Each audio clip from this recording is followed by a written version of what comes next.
There you go. Perfect. Lovely. Good night, everyone. Good night, everyone in the chat, everyone here with me. We have actually a big list of guests.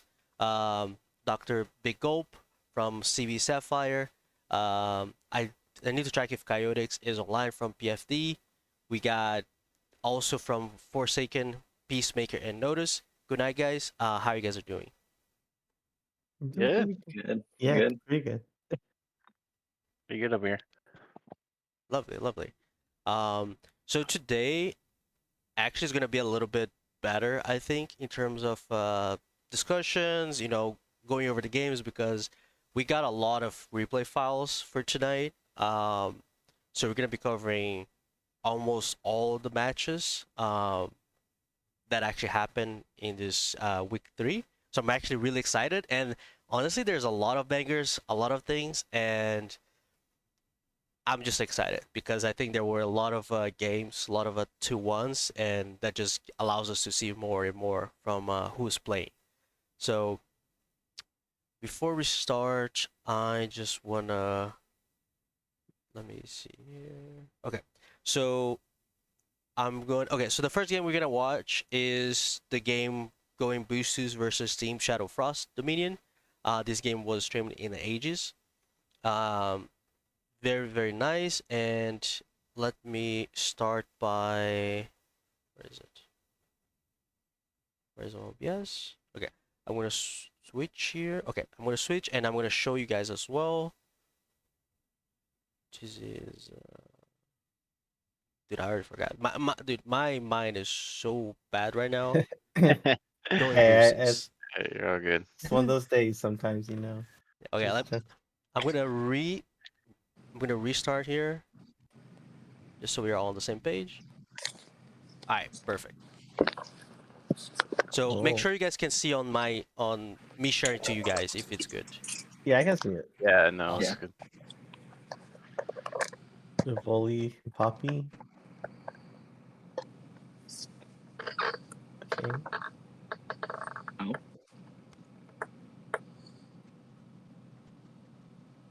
Hey, Kobe. Kobe! Oh, they're playing auction. Yep.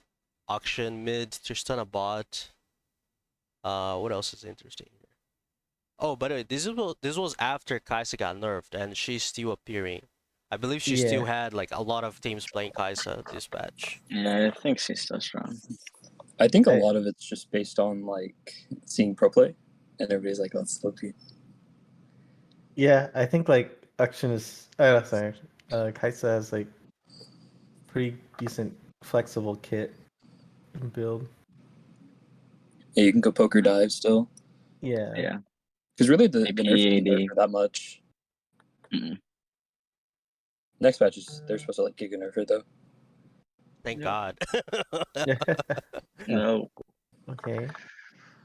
I can't wait. Like, dude, almost all the games that I play in solo queue, if I play against a Kaisa, she just wins pretty much. It's unbelievable. Mm-hmm. Yeah, she's very flexible into a lot of team comps too.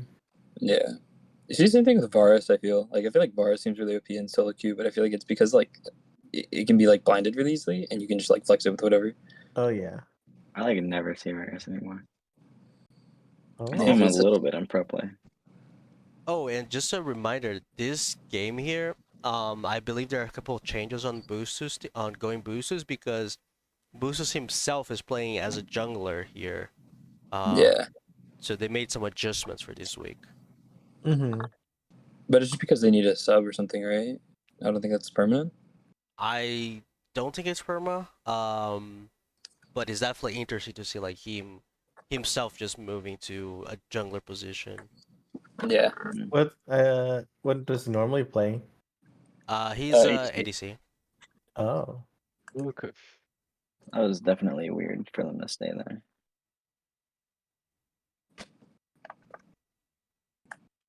Oh, Oh Yeah. no. oh no. The minion. Stuck Oh, on that one, yeah. that's unfortunate right Painful there. to see. Damn, Tristana with 4 kills already. Yeah. That's definitely where you're gonna want the gold, and they got 3 kills on Maokai. Mm-hmm. But This is overall, this weird. game has been pretty even so far. Yeah, Eight there's a lot of eight. back and forth. I think it's just a bunch of unnecessary fighting. Yeah, I agree too. It's just It's very gold. What do chaotic. you expect? Yeah. True. Oh, jeez. Fully dead range. It's a pretty rough fight to take. Have Oh we said wow. anything about the Kaisa's name? What is Yeah.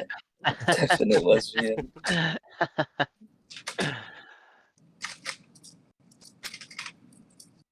Okay. Good. I don't know. I don't really understand the action pick here. Yeah, I let think me it's comfort.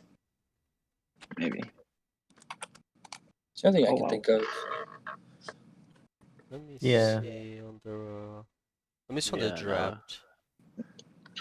I like the AP volley. Holy. Oh no. Action's in a really bad spot right now. Oh, interesting. So action was R3 for this game. It was not last week. The Volibear was the last pick. Mm. So they Oh. picked Nautilus and Tristana, R1, R2, Yeah. and they picked Auction after seeing Kaisa, Tarik, and Maokai. Oh, so it wasn't even a Mm. counter pick. It's a Tarek, okay. Oh, okay. It's, Yeah. Not only they kind of killed the flex potential of Tristana by showing Auction so early, it was also not a counter pick at all. Yeah. yeah. Well, what else did Yeah. they ban second phase, I guess? Second phase, they banned Yasuo and Lissandra. Yasuo Oh. Lysander. I guess they were anticipating like AP Kaisa. to ban out. Well, I think there's like a strategy to like pick your mid or pick mid or top like R3 and then like ban out counters. Yeah. But like I think the other thing too though is like yeah, you kind of force your top laner to go AP at that point. My god, look at the kiting. I mean, That's good. I don't mind like picking R3 mid as long as Yeah. you're picking like a good champion that's blindable. I don't Mm. I don't think he did bad by all means, but he wasn't like crazy good as well. It's just hard. It's harder to execute like action versus Yeah. another like a Victor or something like that, right? I- I feel like Oh, shit. there's so many better champs mid lane right now than Akshan. Yeah, like Oh yeah, for sure. I think Akshan here is kind of a weird thing too, because like I think Akshan is only effective if he's able to like roam, and Yeah. against like an Ari who can like wave clear faster than you can, it's harder for Akshan to like pull off what he wants to do. And then at that point, like you're kind of just like a cleanup in team fights, and your whole purpose is trying to like get the revives off too. Plus, he doesn't really like fit the comp because they have like a very like all in kind of comp where Yeah, Amu wants to just go in and press R, Volley wants to R on everyone, just trying to jump in, and then like yeah. Tarek already counters all of that. So I don't know, feel like a bit of a draft gap. Yeah, I think it was just completely draftive. Genetics. Size. Yeah, And because I know that Halo plays Tarek. There's actually a couple of people in the league that are pretty good Tarek players, I think. Well, the other thing too is like Tarek counters a lot of AD heavy characters too. Yeah, absolutely. As a scheme too, or oh, Yeah, it's a game Yeah. to it. Mordekaiser pick is interesting in the Olaf. Because you Hmm. completely cleanse Mortal okay. with Olaf R. Did they Really? pick Mord into the Olaf? No way, right? I'm not sure. Cam, do you know the pick order on that? Did they pick Mord first? yes. Let me get it here in a second. Oh, He doesn't Oh. die. Olaf is such. No, Olaf was a counter pick into Mordekaiser. Oh, Yeah, okay. that's fair. I- Well, Olaf, I Okay. think, is like really good. Yeah. I was just expecting if you're gonna pick the Mordekaiser, if you're considering picking the Mordekaiser, you should definitely ban the Olaf I love because for he's Gangplank. he's a natural counter, right? So That's what I would Yeah. expect. Yeah, because you just completely negate his ult with your ult, and then you have an advantage on him at that point. So I mean, sometimes you don't ban stuff if you don't know if the other guy plays it. But like if he showed Olaf at all in his OPGG, they definitely should have. I think the other thing too is if the enemy team has a lot of heavy CC, like Olaf is such a good character for that too. Yeah, like Maokai Nautilus. even the Ori ult too. Yeah. Yeah. So the team has a lot of AP. That's full AP topside and Maokai's building AP. I think Oh, just that's because. unfortunate Oh there. wow. Oh no. I Usually as honestly think Maokai. Olaf will carry this. Yeah, probably. Because Yeah, like usually if you have AP solo lanes as Maokai, you just wanna build like full tank. Like you just go like Mhm. Bombies, even Shroud, and just call it a day. But he's building AP anyway, so enemy team can just build more treads. GG. And then Olaf will probably build like Force of Nature. Oh yeah. This Oh is, my yeah. gosh. even This Spirit is big. Visage also too. It's Is so good. fed. this is also a very difficult game for MF, even though she's like mega fed 5-0, Yeah. because you have a Mumu that stops her, you potentially have the Rek'Sai that stops her, you know, Yeah. Oh yeah. and you Ash have yeah, Olaf running at him. Yeah. Olaf's just gonna kill you. And Victor outranges you. Yep. It's just so impossible. Oh no. That was She not has to good carry though. pretty hard. I mean, overall, it's still like they put up of some good. Like they're definitely playing from the bot to the bot side of the map. They're Oh, adding yeah. gold, 1k gold at 14 minutes. So that's pretty okay considering you Okay. That's possibly outscale them. I believe. I'm actually surprised the Misfortune even went lethality. I thought she just like once she saw the Olaf, she would have just gone Crit. DPS. Yeah. I think for Ghostblade, so you can kite Olaf more. Theoretically. Plus your ults feel a lot better. I think Oh. personally, as like an Whatever. Olaf player, Oh wow. I don't really like the Stride Breaker on him. I think I prefer the Gore Drinker, especially if you're gonna take Ghost. Yeah. Or just 3 it's just- melees for sure. Ooh, yeah, that it's is just bad. redundant at that point. You really Doesn't want the Stride healing. doesn't Stridebreaker slow now though? Or... It does slow, so you can stay on top of him better, which helps with his new ult, where the ult lasts longer based on the auto attacks. But Mm-hmm. when you have the melee champs on this team, it's just like you want that. Like imagine a Gore Drinker right there, right? You wouldn't if you had help there. You maybe would have gotten something off with the healing there. Yeah. Oh, what is Ori doing? Yeah. They're formatting this Olaf a good amount of times. Yeah. Oh Yeah. no. So I think if he could have called for somebody to hover him while he's pushing the lane like that, and he had the Gore Drinker on top of him, it would have made more He's sense dead. because the Stride Breaker, it's not Yeah. really helping when they're all four on top of you. Oh No. no. Oh. Yeah, these fights are so back and forth because so much like The MF is happening. really good at using her ult though. I've Yeah. noticed based on his Yeah, splits. MF ults have been great. I think it's just like Yeah. kind of wild seeing someone just like dive after someone like We haven't seen the Olaf in 1v3. any of the team fights though. Yeah, he's Oh. just side laning. Yeah. Which is Which is It just not makes it so hard for bad. your team. Kind of weird Oh. because you would think that he would just want to get on top of the MF and eliminate that threat, right? I 'Cause, like, I guess Yeah, I just but believe that they can win team fights without him. think Yeah. yeah. I don't think it's I think part of it is like Olaf is so strong that like I don't think anyone right now can like match him. Match him. no one can And solo him in lane. Yeah, and No. they just won a 5v4. yeah, Yeah.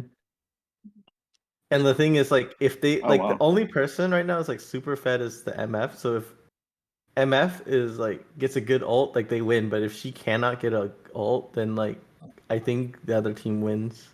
this guy's actually just so 1v9. Yeah. Working, man. I told you that lane matchup was really so if he can carry that off. The only thing I didn't like about this pick was the Stridebreaker? Stride Breaker. Yeah. Yeah. Oh, he got a triple. Yeah. Mm. That's- Oh. There's another comp diff. I think even Yeah. Triforce might have been a better choice there, but I mean they still pulled it out of the bag, so Yeah, I think like the MF like needed like banshees or something. oh, it's an early kill on the Kindred. Oh, Oh yeah. Man. wow. Oh my goodness. Okay. I mean, 2 early kills on Kindred, I'm sure feels pretty good before even the first back. So Yeah, it feels really good. Get those early Yeah. marks. You can snowball so easily. Oh yeah. Oh wow. Oh, that's unlucky. I Oh, feel like Snowball they up get with the vive. She doesn't back off, right? Yeah, she has to. She can she'll win that. Because she the Renekton's Renekton gonna as have the well. healing. They, Oh, they fight okay. Well, under. that's a gold Not Renekton right Tarek. there. Oh He's dead too. no, they're all. That's crazy. Wow. It's pretty frustrating as a Tarek for sure. yeah. This Renekton, I think he played Oh really wow, well. nice pairing. Wow. Oh, I too honestly, greedy. That Oh, was way I too greedy on the Fiora. That And was a look for the misplay by old. Fiora. That wasn't even an outplay by Renekton. and I used to play old Fiora like before her rework, and ever since her rework, I get so greedy with the marks. Like I totally feel that. I don't I've get. definitely seen some good tower dives from Fiora happen, but that definitely was not one of them. Yeah. Yeah. The hard thing is that it's Fiora versus Renekton, which like in high elo is like a skill matchup. But if you're not like a huge Fiora player, or if you don't know like really the ins and outs of the lane really well, then it's so Renekton favored because it's so much easier for him to Yeah. play it than for her to play it. I really like GGB's team comp actually. Yeah. The Ziggs with the Kindred, Ari Kindred, like Like it's so good. Their tar card counters, their yeah, Amumu Fi, it's actually insane. like TSVD's team is like kind of like all over the place in my opinion. Yeah. But like the Taric Kindred already counters like all the heavy dive, like trying to insta burst people down that they can Mhm. do. And like so they just have they win long fights. Meanwhile like TSFD's team just seems like a very intricate pick comp team. Yeah, it's just so much easier to Yeah. play Boost's team. Yeah. Sorry, I'm not familiar with the team name, so I'm just going off the team Yeah. letters. The only way that that Shadowfrost would actually be able to win this game is if the Fiora is like super ahead and they can just like 1-3-1 or 1-4, and then she can just shove side lanes. But she's down 60 CS and 4 kills. Yeah. Oh I yeah. mean, It's a little bit Jover. even Fiora can clean up team fights too, but it's not looking Zig's great. ult misclick. That was a misclick probably. It's like, how are you gonna clean up a team fight when the Renekton has 3 items, 3 items at 24 Yeah. minutes? Yeah, this Fiora is playing Ornn for the next week. And their team just counter, like they just kite as best they can. Like really easy to kite. Well, I I mean, think Tarek shouldn't have left there. Like Tarek easily turns around that fight because as long as Tarek is like hitting stuff, his cooldowns are being reset. I think that Momo was putting in work for sure. Oh no. That's a pretty Inexperienced crazy enemy. turn. Yeah. I honestly think though, like if that Tarek stuck around that fight, he turns around that fight a lot. I honestly think that Tarek Kindred pairing is actually pretty nuts. Oh yeah, Yeah. That has to be super frustrating to play against. your team just lives forever Yeah. because you can use the Kindred ult to stall while the Tarek ult comes on. Yep. Yeah, especially in Or like a group setting, like a team fight setting where you can actually communicate. That's insane. Or you use Yeah. the Tarek ult to negate a lot of the burst damage too. Like you don't even have to use it to like save people. Yeah, and he has a locket. So if someone gets Ash ulted or if a Mumu goes in, you just lock it and call it a Yeah. day. But Yeah. if I just feel so bad this game. Yeah, and the Renekton is just going wild too. Oh yeah, Vi is actually terrible. Like, what do you even do? Like, you have your your lockdown and everything, but what do you even do with that when they Yeah. have so many answers to it? It's just a useless pick at that point. You don't even have a good mid jungle pairing because like Vi would usually want more setup from her mid laner. Like she Yeah. would want the Ari or like Annie or something, but they have Victor instead, and it just feels so useless. Yeah, like I get the Vi pick for the Ari, and to an extent the Ziggs, Mhm. but like But who's yeah, gonna follow with up on it, Victor, right? yeah, Like, with Victor, like yeah, that's why I said like their team is really hard to play around because they have Ashe and Victor who are pretty immobile, and like there's no way like they're gonna catch up to Vi if someone like Yeah. flash dashes away. Like You should You would have want gone someone Malphite more mid. Yeah, true. You just want someone with more CC top lane, especially if you're trying to like set up ganks or anything like that. Or yeah, you want someone more CC in jungle if you're trying to actually, like set up ganks for the Fiora and get her ahead. Because the only lane that Vi too. can gank Oh. is top lane. But I feel like the worst thing for this game in particular was the fact that Renekton was so big that Fiora was useless. So yeah. she's like a Yeah. -1 champion on the Rift. Yeah, Yeah. I think too though, like the other like instead of Ashe too, I would have actually played Kaisa if Kaisa wasn't banned. Like Kaisa into that team comp actually suits it very well. It was probably banned after game 1, I'd assume. Probably. Uh, But I guess like then my other alternative might have been like Vayne or someone who wants to like chase and dive in with someone. I think Vayne would have been better. Yeah. Okay, so with this result now, technically both teams are tied with exactly the same record, 2 wins match record and 5-3 game record. So now they're gonna be pretty much fighting for that spot from now on. Now the second match of this group is SG Dark Matter and Forsaken Deity. Oh, that's us. Yeah, a very interesting match. This was the last one that I clipped. Very nice and interesting. I'm gonna put on the We don't need screen. to talk about the first game. Oh, we do need to talk about the first game. That's Oh, the most gosh. interesting one. Does anybody look at the okay. ban sheets for this first Let's game? talk. all right, let's see it. Let's pause on the if we get a pause on when we see the initial picks and builds, because this is your guys' game, right? I'm Yes. assuming based. Yeah. Okay. Yeah. So just walk us through first before we even get into the clips, you know? Okay, Okay, yeah. Okay. I'm gonna try to remember what so we were thinking.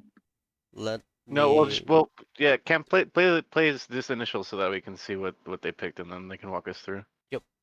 So what I'm gonna do is I'm gonna pause here for you guys, and I'm gonna put the draft for everybody on the stream so they can see it. Okay. Okay, I remember now. So I honestly, I just wanted to play Vayne. So we like second Yes. or third picked Vayne or something like that, and they picked like Sion and Sejuani after that. I think we I mean, first that's picked right. Vayne Yeah, early. I think we actually first picked Vayne. First I picked just really, Vayne. Well, I'm looking at this right now. The mid lane looks fine. Like Galio, like counter mage for sure. God, Sejuani is such a nuisance, especially against your guys' bot lane. Vi's not gonna be able to 3v3 down there. Yeah. The Malphite Scion, I guess I could see that being a skill matchup, and then they both have TP, so yeah, definitely a skill matchup up there. You guys drafted a losing bot lane for sure. This just yeah. looks like a really rough game to play, just entirely based on how well your top and mid plays, and how patient you guys are down there before you int or not int, right? But I Another thing haven't I seen this remember, game, so I have no clue. I'm just assuming based on what I'm looking at there's initially. there's a big mistake I make. Well, there's actually a lot of mistakes I make in this game. There's like two or three team fighting mistakes I do, and then one item mistake I do. But you can play it and we'll see. Okay. I was gonna say draft wise too. I'll also say that the story behind our draft was we were late, so we were actually missing like Oh, 4 yeah. You missed bans, all We missed 4 bans. Oh and yeah. we could only ban like the last minute. So the last thing, so like they were able to get their comfort pick, I think, Yeah. and Yeah, I think the Syndra and is like is what TP It's or like a something. one-trick syndrome. and then It I was like asked, 4 and then accounts. we asked our mid laner like, "Hey, what can you play into Syndra?" And he's like, "I don't know. I don't like playing against Syndra." So we kind of panic picked the Galio. Not gonna lie. Yeah. Okay, so not a comfort pick for him. But I mean, it's a good pick. But if he doesn't know how to play it, well then. Oh, And Well, our mid so- laner is our jungler also. I was gonna say like, like you Your can mid laner's definitely your do jungler. Yeah. On Galio. like it's That's definitely unreal. it's definitely doable to do Galio into Syndra, as long as your Vi is definitely playing for you, because you're Yeah. gonna get outskilled, and once you get Leandris, it's gonna be a really hard matchup. But you can always punish her at any time, especially if she doesn't have flash. Oh yeah. Yeah, and then this one was Sejuani is just all over the map though. It's like, how is Vi Yeah. gonna play for mid lane when Sedge, I'm sure, is just from a bot. And the I other mean, honestly, the only issue that I sorry, was go gonna ahead. say with your comp is you guys have a low damage comp. You guys have good engage and yes. burst, but DPS wise, you just have Vayne. Yeah, it's Well, all in they have vain. Yeah. the. It looks like the. I don't know about Proto Bell on That's what. That's why our Malphite went AP Malphite. Oh, I just realized he went. Oh my god, I didn't see he went. AP Malphite, but I don't know about the Proto Bell. Oh my Yeah. god, I did not see that. Like it's like an extra spell, you know. Oh, It's the new tech, man. Malphite with Yeah. The dash. Proto Bell's rough. A rough pick for sure. I think on that, especially against the two tanks. I feel like Yeah. Riftmaker or Night Harvester would have been better. Yeah. That was a We terrible didn't. fight. Yes. We had like half people committing. If you look at my items right now, as right, I was going for Triforce when I should have just yeah. been going for Rageblade. Oh, you didn't even go Oh, Rage Blade? true. Oh, We were Yeah. watching too many Uzi VODs. Yeah. I was just so used to just building Triforce every single game that I played with her that I just completely forgot I can just go Rageblade. Yeah, Especially into his Scion. you kind of have a Fed Cyan 60 CS up. You have a pretty Yes. strong Sejuani. Oh, okay. Yeah. So you sold those items and I, finished the s- rage. I had Uh, to sell it. Oh, Or so yeah. it'd still be useless. were they just flaming the hell out of you? We weren't flaming. I think we were just. Nah, nobody said anything. I was like, fuck. We Yeah. knew we were low damage. That's all. Like The and Scion's just like Thanos, man. Like this guy just never dies. and we were Yeah. like, our only way to win is we just have to like super wombo combo them and like hope we kill Ash or Syndra essentially. I mean, this just looks like a nightmare to play against because I'm thinking like, okay, if you're a low DPS comp, but they have two gigantic health bars, the Ashe is not gonna let you get anywhere near them, or the Yeah. Seraphine, and then Syndra's just gonna burst you. Like that, your answer to that is the Galio Magic Shield. They just have Yeah. such an annoying backline and such a beefy front Uh, line, and Yeah. it's yeah, That's also why I and the went perma is low Locket. from Ash. Don't forget the perma is low. yeah, exactly. Okay, And so there's just so here much defense. in your favor, notice when I saw this play here, I question Riot's ability because this is supposed to be a quadra kill, but I think after your double kill, there was a maybe too much delay until you got the next one that they reset. But it should have been a quadra for you. Oh yeah. Yeah. Oh, And yeah, the right Seraphine- here the we Seraphine's split throwing. focus so much, I think. Yeah. We didn't know what to do here. That's really good spacing on the Vayne though. Yeah, very well played. Um, Oh, and you guys are just too far pushed up on the middle lane. Yeah. That's unlucky. I just died. Yeah. Oh, and we should Galio have just doesn't? left. Yeah, Yeah, that's where you we should should have let just him left die. him. Yeah, I was like content on dying, but Oh, where'd he go? Oh, It's working. Syndra got her all CJR. off. I know, yeah, I was so sad about that. I feel like if we could have killed the Cinder there without me dying, then we could have came back actually. Yeah. You guys just lose 45 minutes. Sion's splitting the whole time, so you lose even more. Yeah. So unlucky. Well, our top laner 2 was like, I can't kill this Scion, and just pretty much like we forced fights a lot. I don't think Yeah. anyone can kill this Ion. That's rough. I Yeah. mean, I want to say like for the side of SG Matter, I think it's good for them. They actually got their first win um of the split, so congratulations for SGD. But I think that's when it stopped because everything else. It fell Pick them apart. off their comfort pick. Oh, This display. was This was so greedy. Yeah. yeah. Oh my gosh. I mean, you get the first blood gold. It works. I feel like Yeah. his combo with Sat was, I don't know, Yeah, not like great. Yeah, that's a weird he W right didn't build there. any grit. He'd always W before he got his grit. And It's just he also chef didn't knowledge. use his ult to cancel the or back from Ornn, right? To Mhm. prevent Yeah. I feel like Ornn's a second tricky charge. matchup if you're not used to playing set, because like Ornn can just cleanse your not Oh, cleanse, this but is like He he can can just immune your stun right, because it's yeah. so obvious when you go for it. This was well I played. yeah, I thought the Shen was still mid lane when we. That's why I engaged because I was like trying to force a fight there, and then Shen was able to back off and ult He's Amelia. gonna get his W off there. I feel like it's pretty. He rushed Gore Drinker on the set instead of building the Borg first. It's a little weird into that matchup. I mean, Ornn's ahead though. But Yeah, he's Yeah, this five. is Dude, he's 5-1. What? poor Yeah, Amelia. I think Dark Matter's top laner is like a tank player, so I don't know why they decided to pick Set all of a sudden, especially into Ornn. It's just not a good matchup unless you're like significantly better. Yeah. yeah, well, Yeah. I'm thinking. Yeah, I'm thinking I could. I played set top and it's Ornn is a pretty easy matchup. I think you just got to build the Borg first and then go from there. But he's not even doesn't look like he's building it at all. Yeah. I mean, if you're not gonna go first item, it doesn't make sense to go second item. I think. These fights were so Yeah. messy. But yeah, you guys Yeah, are like just dominating. What is this? Cassio though. 5k gold? The Cassio, the Ivern, it's a good matchup. I mean, Orange is cleaning up his lane. yeah. Damn, the Milio doesn't look like he's doing shit. I mean, the Alistar. This game is Oh, really this hard is for Milio because Dude, Oh my a lot of our god. CC, That's a all lot I of our needed to CC, see. That's all I needed to it's so see. yeah. unfortunate.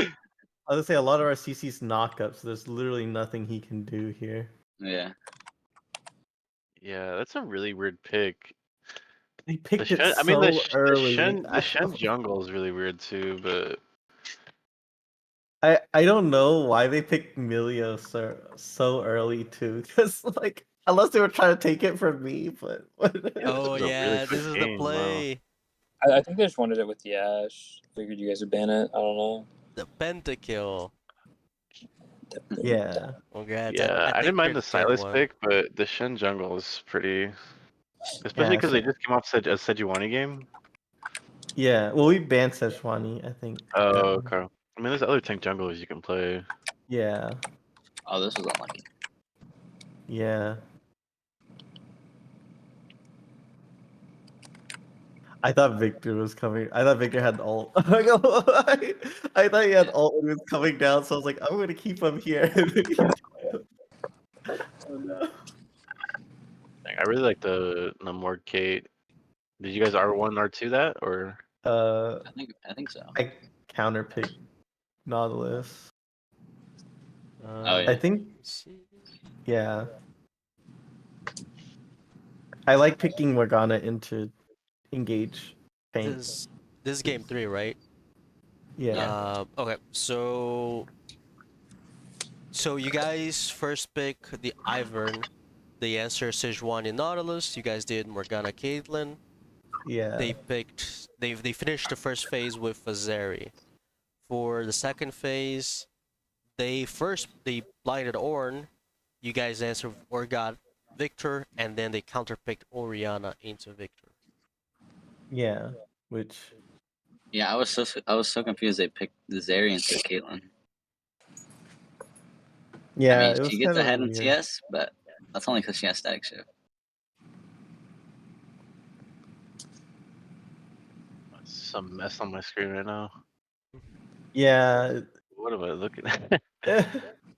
it's pretty much both teams focus the top I got laner, solo queue game. but our top laner Yeah. is more Yeah, he fed. he has Oh, 3 this is so items. funny. This is the no move. Oh, Oregon has 3 Sejuani. items. Wow. Yeah, Sejuani did not get to move at all that whole. I feel like Urgot is just a good pick in general in these kind of games. I feel like Urgot is not really very meta top lane, so if you can play him well, then most people don't have too much recent experience playing against it. Yeah. Yeah, I think he can be really tricky. But outside the game 1, I don't think you guys had like too many or any difficulties at all. Like you always had a good number of turrets on top, the drakes. I think you got the 2 Yeah. souls, game 2, game 3. So this, Yeah. yeah, I'll say this game is really nice because like our team doesn't have an engage tank, and we're all like waiting for them to try to engage on us, essentially. Was the Mikhail's blessing just for the not hook or the not knockup? Sejuani ult, I guess. Said you, I no, I got it because Ivern got redemption, and I don't like. I think it's less effective if you have multiple. Like at least the healing. I mean, yeah, you guys' shields are nuts, but I mean, the only AP damage, I guess, is coming from Ori. Yeah. Well, I mean, their entire top Well, side is AP. Also, too, I got I Mikhail's mean, too I for guess he's got Sejuani AP. ult He's too. got AP damage coming from his items and stuff like that. Yeah. And passive things. Yeah. Yeah, it's just too hard to deal with like so many shields because you have Orgot, Victor, Ivern, and Morgan. You have 4 source of shields, and nobody on the other team has. You only have Yeah, one no one shield built. breaker, which Yeah. is Oriana with Shadow Help. Flame, and I guess Zeri also breaks shields. But Yeah, I mean, if Not they saw all anymore. those shields coming in, they should have just gone Blitzcrank because he has the shield break on his ult. So that would have made more They sense. early picked Nautilus though. yeah, Oh well, I'll just draft cap, I guess. but yeah, with this match now, you guys Forsaken, you guys are in a 2-win streak, and you guys are also tied with Boostus and TSF. So, and this is what I don't know if you guys saw, but I was commenting after the games. I think was on Saturday or something. That Mhm. right now the industrial, and we're gonna go over the Chemtech in a little bit, but right now there's a clear definition of, you have your top 2, which is the guys that haven't lost, and then you have a lot of teams with a 2-1 record, and then you have just at the bottom with an 0-3. So there's a big distinction in my opinion on how the groups and the industrial conference is Mhm. changing. Now let me put here quick. Okay, so the next match that we're gonna go over is another 2-1. It's Conduit Esports Kraken versus PF Dreadnought. Let me just see if oh yeah, so Coyotex is here to talk about because he's from PFD. So you can start as I bring to the screen here for the audience, but you can start like if you have anything to add to comment on this match. I'll let Yeah. the clip play in a second. I mean, it was kind of memed on because this was like one of like 2 matches in the week where nobody predicted one of the teams to win. So we felt like we had a lot to prove in this match because we feel like we're a lot better than our record shows, and we just kind of like our first week, I wasn't here, and then our second week, we had a sub as well. So I mean, we're just kind of trying to figure things out still and trying to get everything together. This week I did a lot of draft prep with one of our coaches, and I feel like I was pretty happy with our drafts that we came up with. They're very easy to play, very simplistic. and I was really ready to play the games. I mean, throughout a lot of these early skirmishes and these early parts of the matches, I feel like we were very in control, and it just kind of fell apart later on in like match 1 and 3. I mean, we were able to put Kiara behind a lot. He's kind of the main carry of Yeah. Conduit. I mean, Crows and Panda both do a really good job, but Kiara is very, very highly regarded for his ability to carry matches. This was a pretty bad fight. Syndra was looking for potential picks, and we just ended up not being able to make it work. But I was trying to gain quite a bit this match. I got really crafty with my pathing, and I fell behind a lot in CS, but it ended up turning out well because we were up in kills. But we had 2 lanes that were pretty far behind, so it's kind of just a matter of hoping that things come together in team fights, which they just really never did. The Darius ended up being really strong. Oh, this is funny. And the Darius solo killed that outfit. So you're the jungler, right? For Yeah. Oh, okay. So what was the thought process behind the Vi pick? So the Vi was really just something where we wanted like simple engage. This fight was really scuffed, by the way. We were wondering if Sejuani was there, and then we were like, "Oh, let's just go for it." And then she I was just surprised wasn't there. the tower's going down soon, or it was already Yeah. down. So we knew that they were wanting to go for the tower, and we wanted to go for it. We weren't sure if Sejuani was on Rift or not. And Ash used E, or on the Herald, but didn't use it on the bush because we were like, "Oh, is she gonna be there?" She just wasn't, or she was just in the bush. But we went for it anyway because we're griefers. Yeah, this was also an insane hook by Yipsy.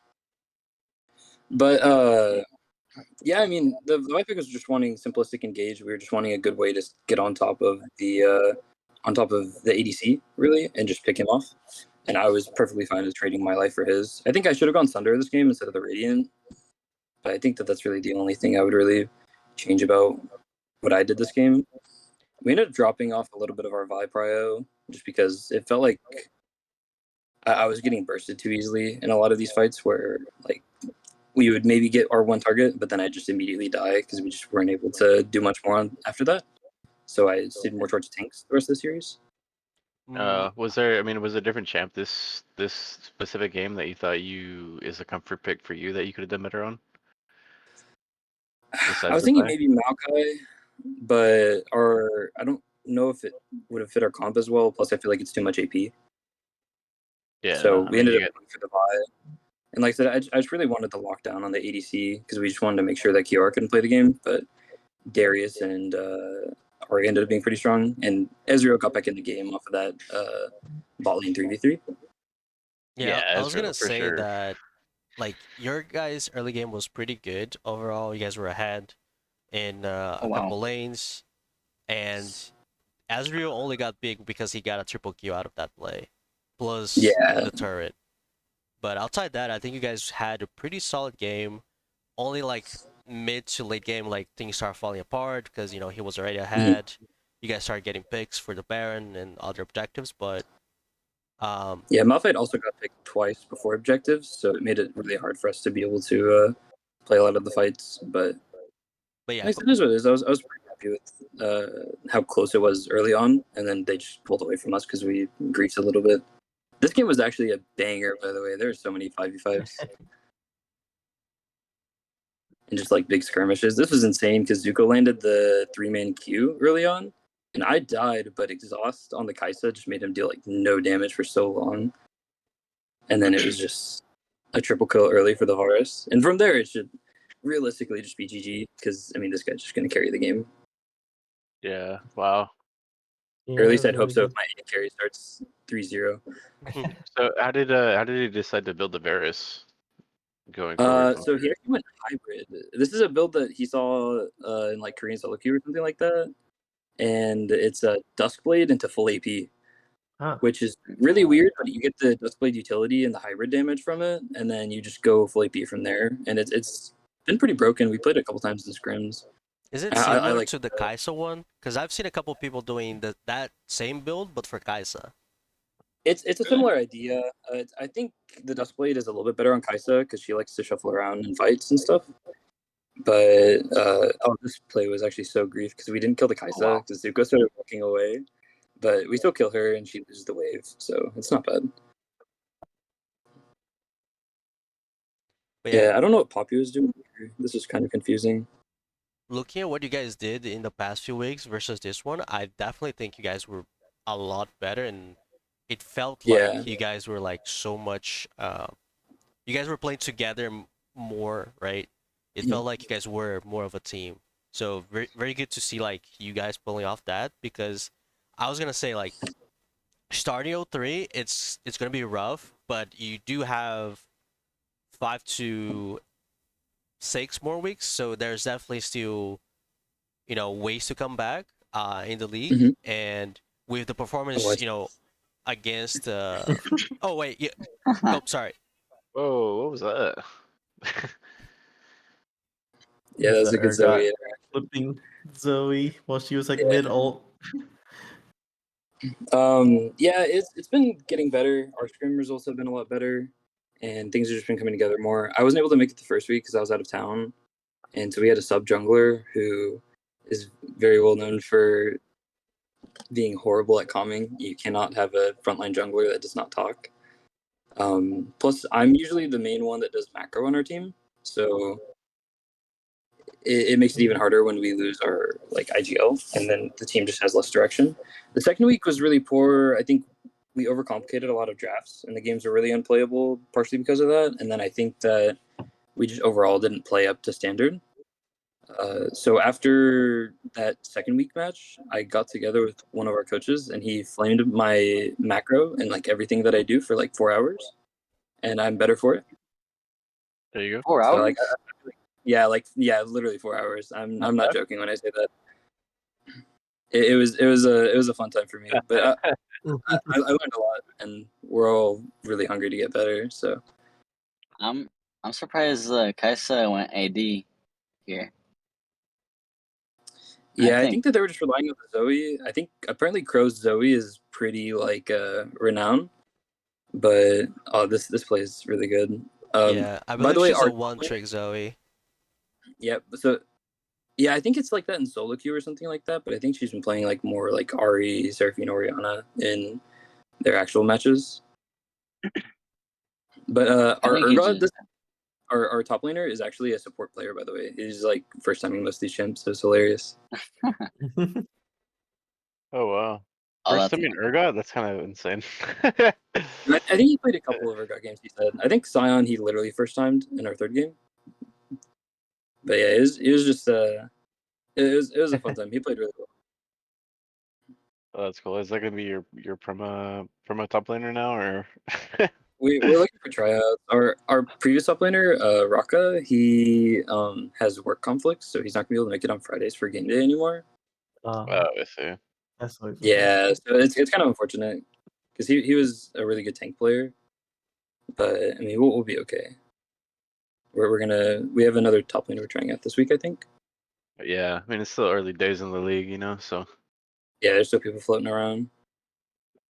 Yeah, I definitely think like Zuko and Baby Trages had like a good series. So if they continue on this pace, I think you guys will definitely have a chance to fight, to continue to fight.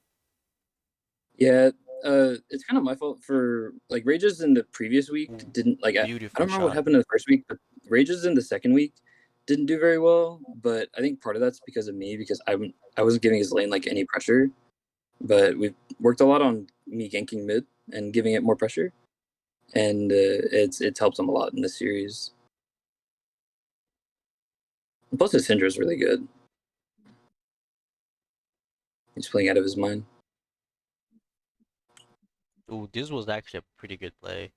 Yeah, it was really well done by the Poppy and the Alistar, but they just both end up dying, and then it's just Baron for Nexus. Classic trade. Yeah, if they were able to survive this push, that would have been. I mean, I would think like you guys would have win regardless. Like if you get the bear, it's a certain win. If you guys don't get Yeah. the bear, they might be able to stall. hmm So it's kind of Yeah, like that's kind of they what they had to did do. earlier on in the game. They had gotten a Baron because we just handshook like Drake, or I think it was like third Drake for Baron, and we just didn't care because we felt like we could hold it off. And I think they got like a tier 1 tower out of it. Oh, I was gonna say about this game. I let me pull the draft here real quick, but I wanted to ask you, what are the reasoning behind the what's called the silos here? So the Silas is it's comfort for him. Plus, we wanted something that had good gank setup mid on the Victor, so we could get him ahead. And on top of that, we felt like the Silas being picked into Maokai is really good because we get that ult, and it's really good in team fights. But I mean, there would have been other options, but I think they banned out. I think they banned his Syndra and his Annie this game. Yeah, So Ari was another option, but we didn't really want the Ari pick, so we just ended up going for the Silas. yeah. I'm just asking this because going over these games, like it felt like in the beginning there were some good plays, the Cyan going mid, Sejuani, Yeah, but it felt like he wasn't able to capitalize much later on. Um, Mhm. and when Tyler is behind, it's just rough for him to be useful. So that's why. yeah. But This game was kind if of it's hard. There were a comfort, couple of it's comfort. skirmishes that just really didn't go our way. And yeah, this Silas probably could have been replaced with something better because I think that the lane into Victor is kind of hard for him to get too far ahead. And we kind of forced it because we saw the Maokai and the Nautilus and just wanted those two ults. Yeah, it makes sense. I mean, it's still a good combo to make. That's for Mhm. sure. But we probably could have gone for something like the Victor that had double lift flashbacks right here. Holy shit. No, Yeah, Yeah, that's sorry. he deleted Kaisa.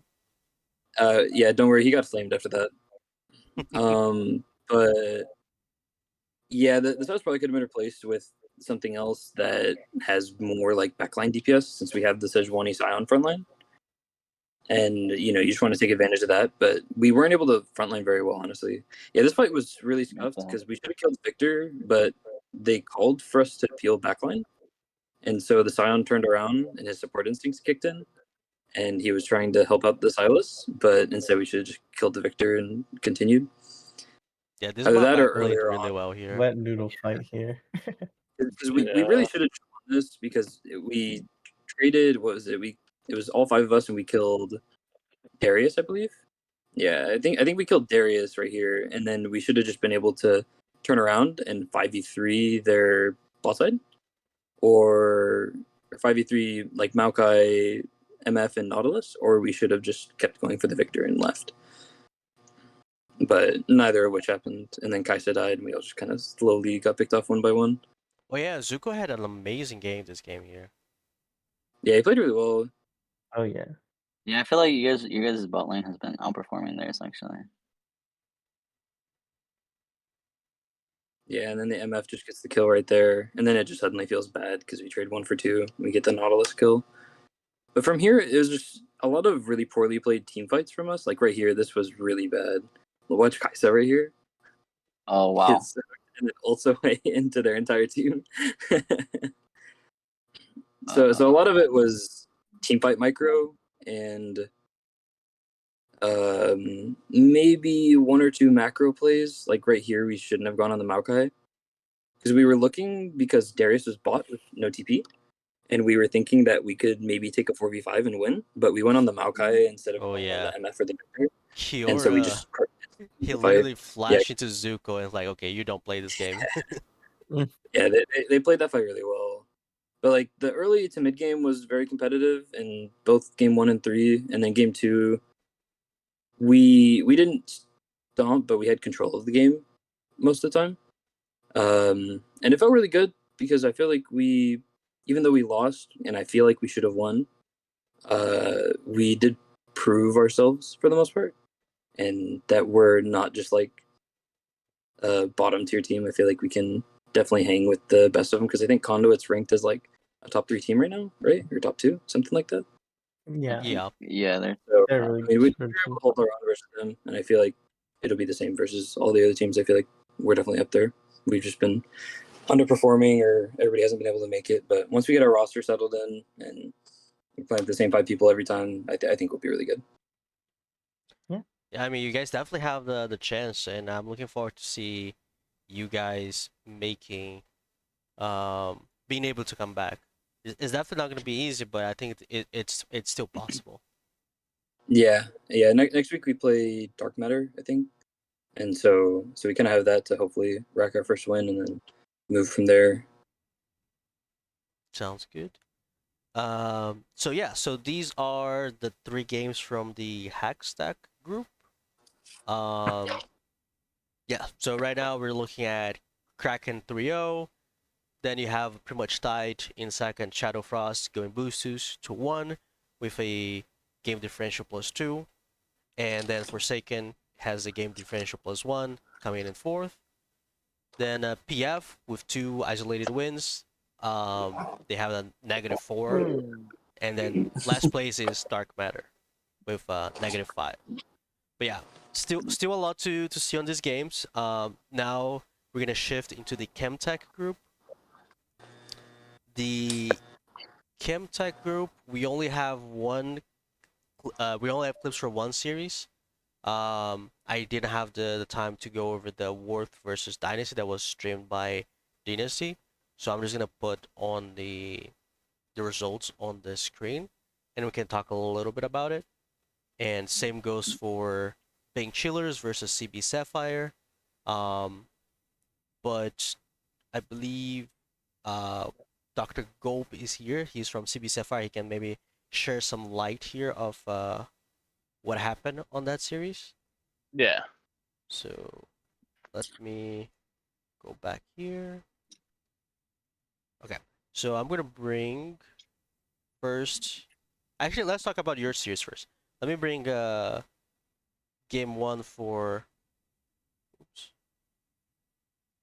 for Bing Chillers and CB Sapphire.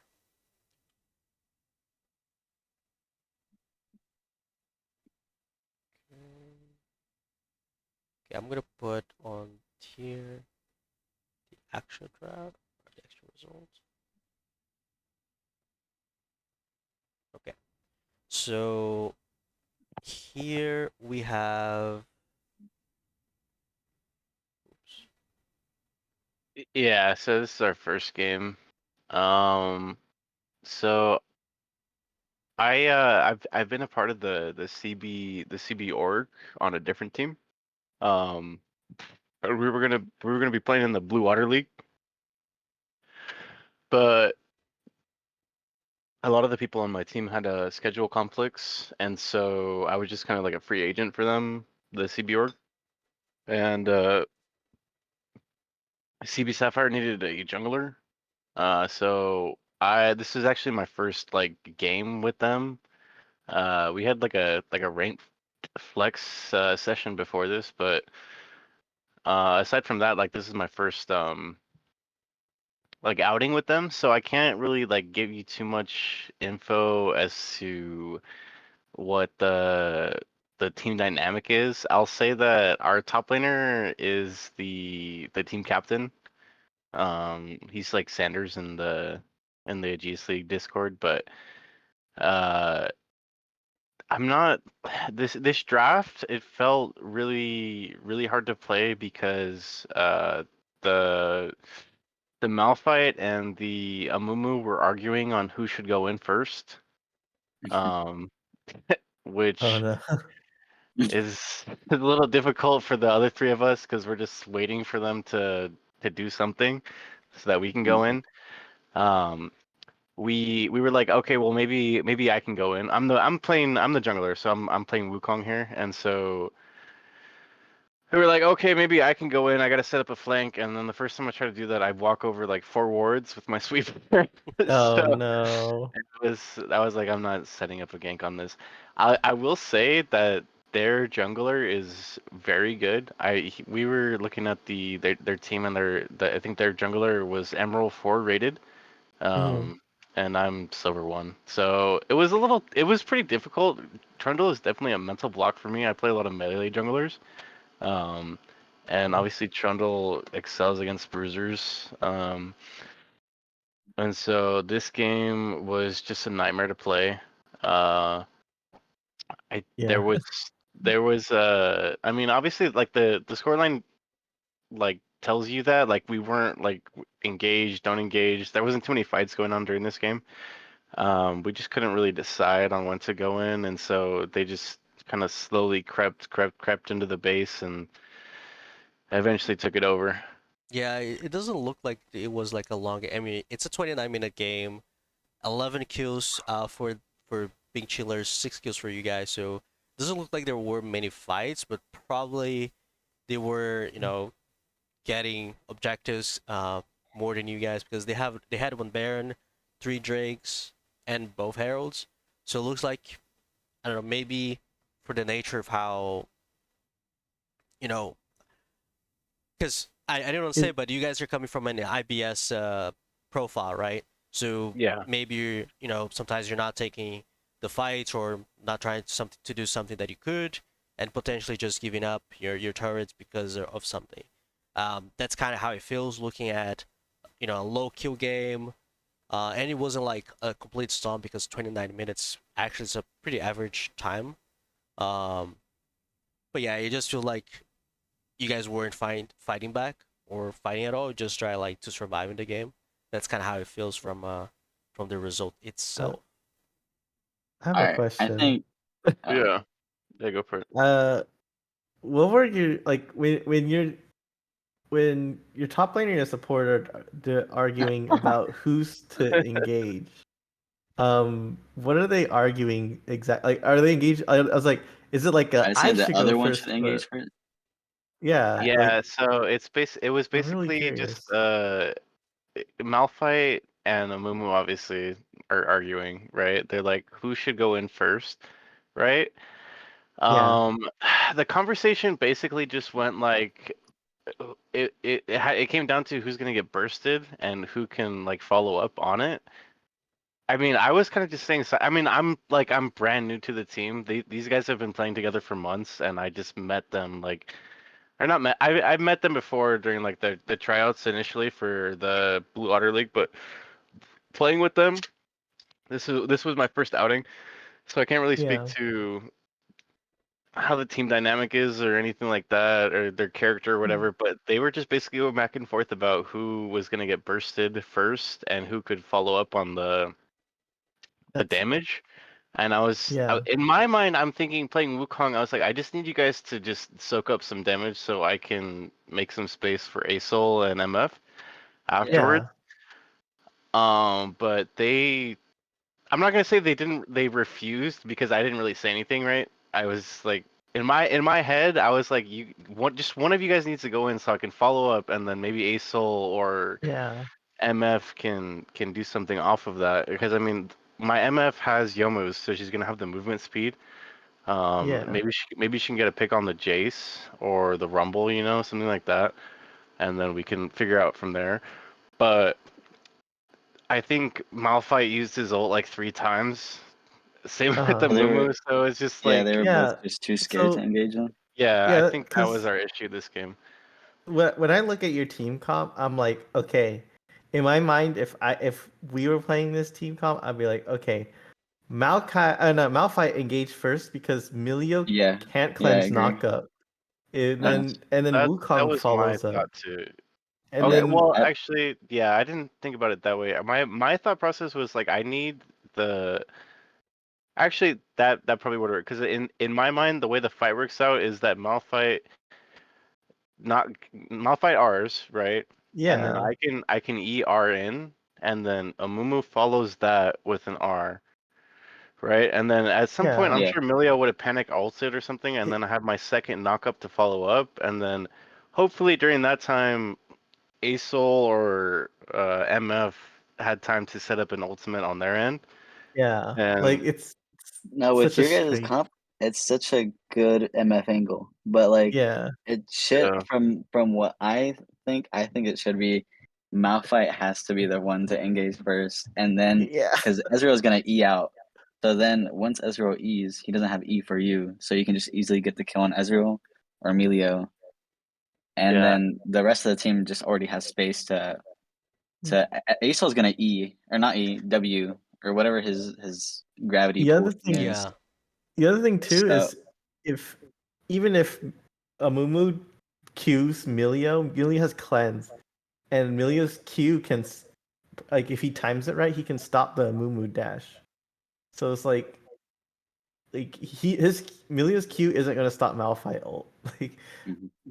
Yeah. it's kind of surprising to me that No, I y'all had that definitely played debate. this one. I played this one so like safe just because I didn't want to be the inter, but I literally picked Wukong at no seeing all the AD on their team. I was like, okay, if I'm gonna fight, stack my passive, I'm gonna get like some good setup, engage. I'm gonna be in the fight for a while.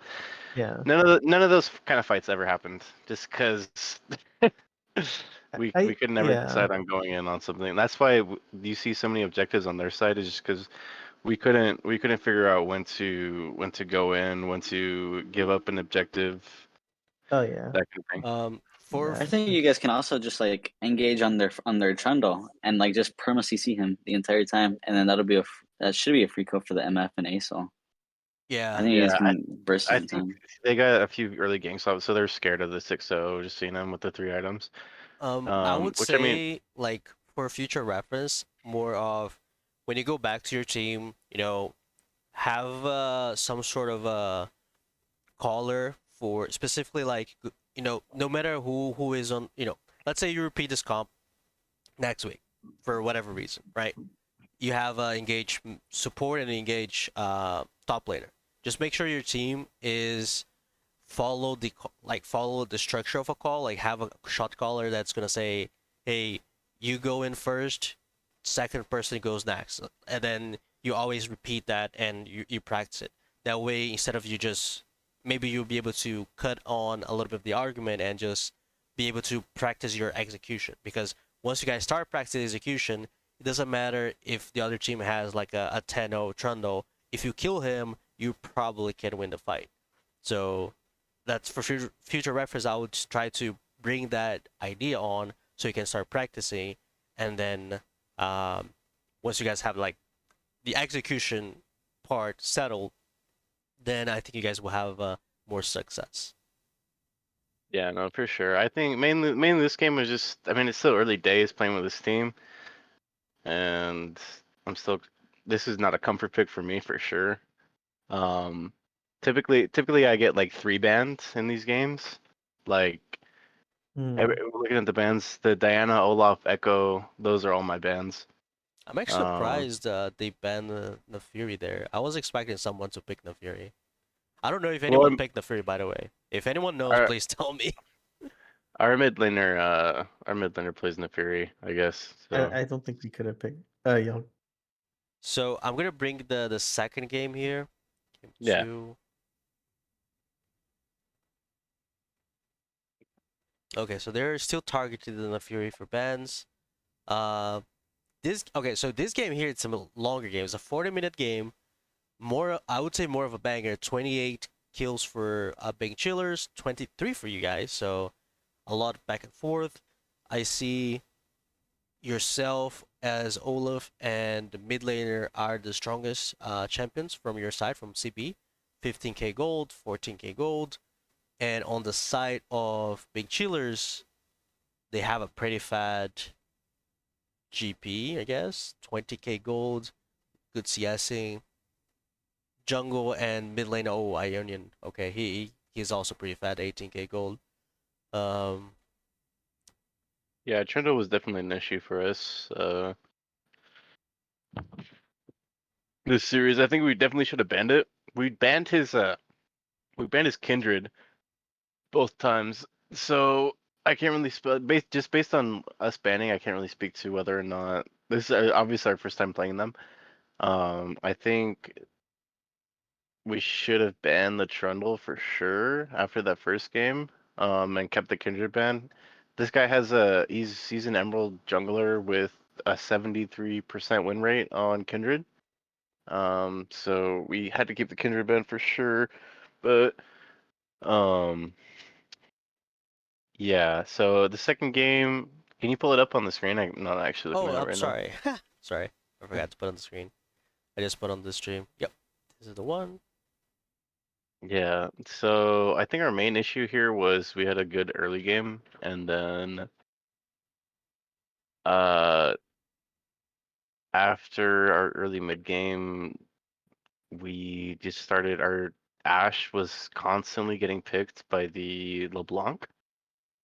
I think that's where most of LeBlanc's skills actually came from. I mean, as you can see, we had a pretty good dragon control early, and then as soon as LeBlanc got to death cap, it was just insta burst on our Ash. And then the thing about Jin, it was kind of troll of me not to take Ghost on the Olaf here. Mhm. But because Jin is just perma phase rush for whatever reason. I don't know why they put that in the jump, but I just could not keep up with him with the new Olaf ult, which requires you to get auto attacks to keep your ults up. And so anytime I would try to dive the flash onto the Jin, he would just run away from me because he's so fast with his passive, and then the Rakan would start knocking me up.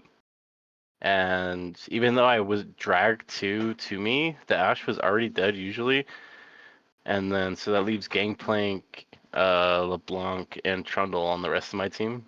So that would be Sion, Syndra, and Xerath, and it was just not working out late game.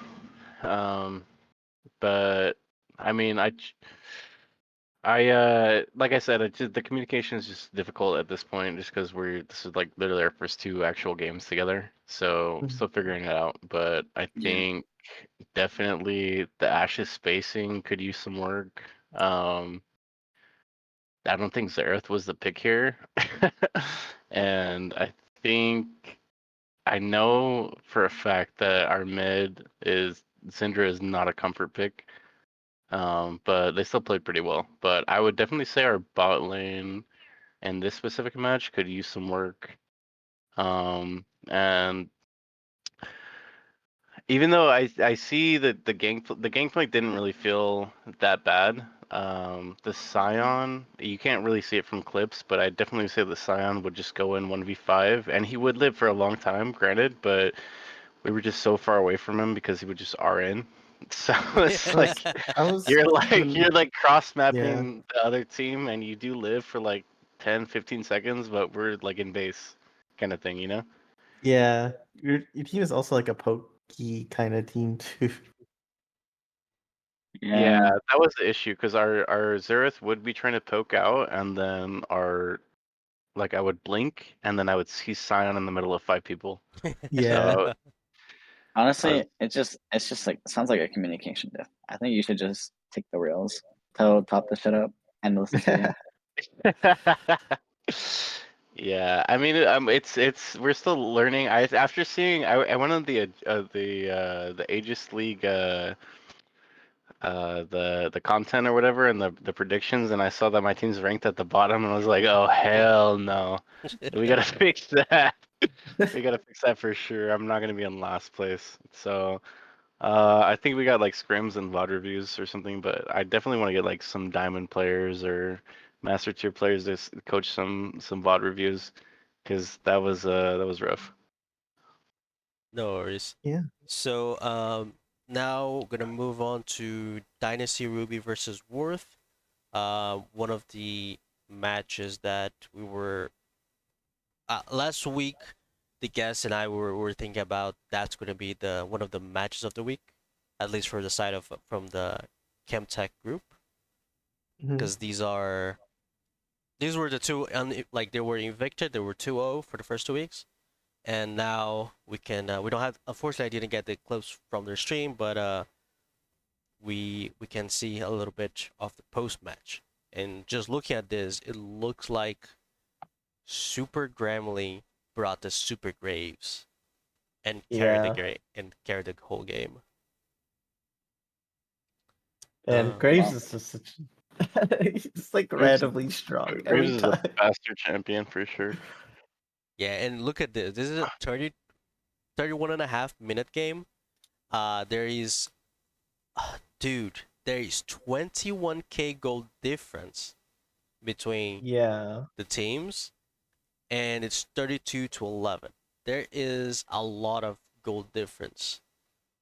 How Looks did at it take then them that long also, to? I mean, even the Mordekaiser played well too. If you look at his KDA, I'm sure he was setting up the Graves, but I think the most difficult thing about Graves is he has so many different itemization paths based on the other team.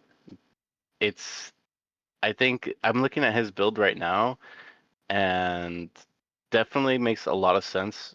Like you look at I'm seeing the Lux is doing a lot of damage, so I mean you can't see that in game obviously, but you're looking at like maybe the one death or like he's communicating with other people on his team like the Azir and the Kai'Sa who's doing the most damage. And that Maw, Maw is not typically an item. I look at Graves and I'm like, oh yeah, definitely need to build that. Who knows what item it was in his order, but I'm looking at that build and it makes like a perfect sense to me as someone that doesn't play Graves. So I'm not sure if he's like a Graves player, but that build tells me that he knows itemization pretty well. Yeah, Yeah, he's making Graves is such a sure he's not gonna die. yeah. Graves' build path is so flexible too. It's ridiculous. Yeah, he's like one of the craziest like build paths. Like I remember like learning the game and playing him. Like every time I would see a Graves, it was some different shit, right? Yeah. Like literally every time he'd have a different build. But yeah, from the side of Uh. Worth, we do see like the Zaya doing pretty okay. Um, Doe on the Lux doing okay as well. But definitely the top side and the jungle side, they're way too far uh behind, not doing too much, I would say. But it's hard to say much without watching the games, but just as Oh looking yeah. over, who had the gold, who acquired the resources, who dealt damage, um, those things are also I important. think too. I think too. The other team, the Poppy and Zach. I actually no, the Zach, in my opinion, doesn't fit the team too well. And even the Zaya to an extent too. Like the way I look at, I think Team One's team is a little bit easier to pull off, whereas like Team Two, I think is a lot harder because they have Lux who wants to poke, and they have Zaya who's kind of like Yeah. she wants to fight, but then they have Braum to, and Braum is just more like a bodyguard. Like Yeah, I don't like the Braum here it's at all. it's I don't like yeah. Lux and Brown. I think like if you pick Lux, you pick like Varus or Kaisa as Mm-hmm. ADC if you wanted the Lux. If you want Where did that bans here? Like Zaya, you need like you couldn't go the Caitlyn Rakan. yeah, Walker. Yeah, give me 1 second. was Rakan banned maybe? I don't know.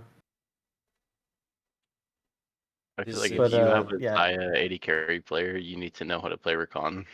Like I think that should just Oh yeah. be a If it was a requirement. ban, yeah, and then so they first picked Zaya, Ruby answered with Rao and Kaisa, then they took Braum and What? Zac. I don't get that. I don't Yeah, that's know. really weird. Zaya Braum immediately. yeah, And that's just especially into like a row, I think Rakan's pretty good into that. I think too like I don't know. This is my personal opinion. I think Rel is like the one of the strongest supports right now. Like her rework is Yeah, sh- incredibly like she her is kit has like everything she wants. she's easily blindable, like first pick, because that's But a power pick. only reason why I would pick Braum is if they have like a misfortune or like a big AoE. Like if you need wind wall but you don't need Yasuo essentially. Yeah, like a Is that's why I Warren would pick is Braum. good, things like Uh that. Yeah, I mean the only thing I can think of is Graves' R, but if this person couldn't play Rakan, I would honestly have picked Janna instead. Or even Alistar. Like yeah, but the Braum pick is doesn't fit. And then like with this, and then I would say to an extent the Zac pick isn't that good too, because if I think their whole thing is like Zaya is there to like in case they dive in to like engage, and Zaya's like really good like anti-dive. Uh, but like Zac wants to dive in, he wants to be in the fight, I guess. The But then other, they pick Lux, who was a poke, so it's kind of like all over. the Yeah, other, I think that the R4 and R5 are really weird based on their comp. but the other thing I think we should also look is how so they picked Lux into Azir, which can be a winning lane. You can have prio at least the first 6-7 minutes. Mm-hmm. The bot lane, I don't see Zion Braum getting prio over Rel Kai'Sa, but I'm not a bot Yeah. laner. And also on the top side, I think it's a lot easier for Mordekaiser to get the wave under his control, and that puts you on 2 losing lanes, potentially 3, but 2 losing lanes. Um, Yeah. and Graves can do what Graves wants to do. Wants to power farm his jungle, invade the Zac because he's gonna win. Steal camps from the Zac, put him behind, get himself ahead, get his first item, and just starts one shotting everybody. Right. Normally, Yeah. I that's what I agree. was be that what I would be thinking for the Graves. Um, Yeah, it's and super as weird, right? yeah, Because you think you want to wait, you would want to hold off on. I mean, they draft identically, right? But the draft, the identical draft is so much in Dynasty Ruby's favor. You would think that you would just want to hold off on like constantly picking each lane identically like that, so that you could draft a winning lane, right? I Yeah. mean, that's what I'm thinking looking at this, because it's like you're just picking back and forth, but yeah. I don't know. I just feel Especially like after Zach Graves, I would be like, okay, we need to draft like a hard winning lane now. exactly, yeah. Because if he tries to invade, then you can deny him. Because if you had like, for example, I don't know on the top. Well, since they pick mid bot and jungle, I guess Sindra or Ari. Oh, Ari's gone. I think Sindra's okay. Victor as well. He can get pretty easily. For mid, for top, I don't know. They could have taken the Mordekaiser as well. For them, Ilaoi, um, I guess Renekton can also do that, at least the early game. That way they have Yeah. more options to, negate the Graves or something like that. Um, let me put draft 2 here as well, and let me get game 2.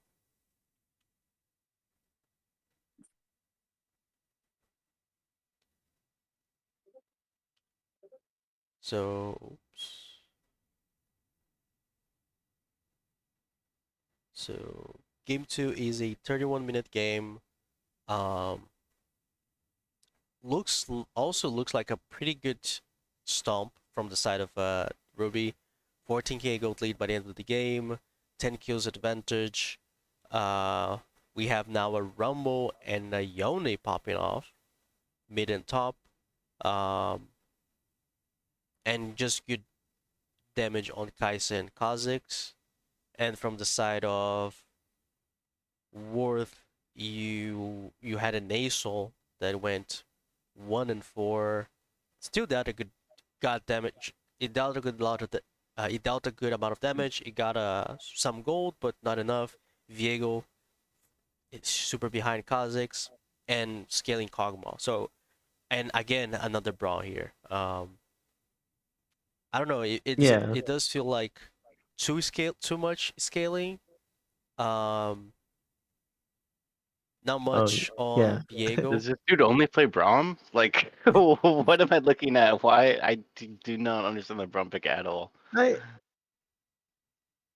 in Guys, this case, guys, like no, for like you can't defend it at all, man.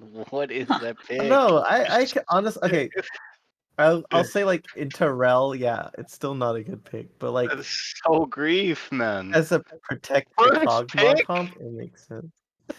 Brimes mainly. Uh, I don't get it. I don't know about that, man. But Send this I clip to don't know. him. I What is he only way I doing? can see it is like if this guy is like Braum one trick who like one and like I can see it into the If he's a Cogma, Braum one but trick, he's got to switch champs, bro. I I don't think he know. should have just yeah, gone. He should have just gone Lulu this game, or like Kog'Maw, and against the Kazakhs.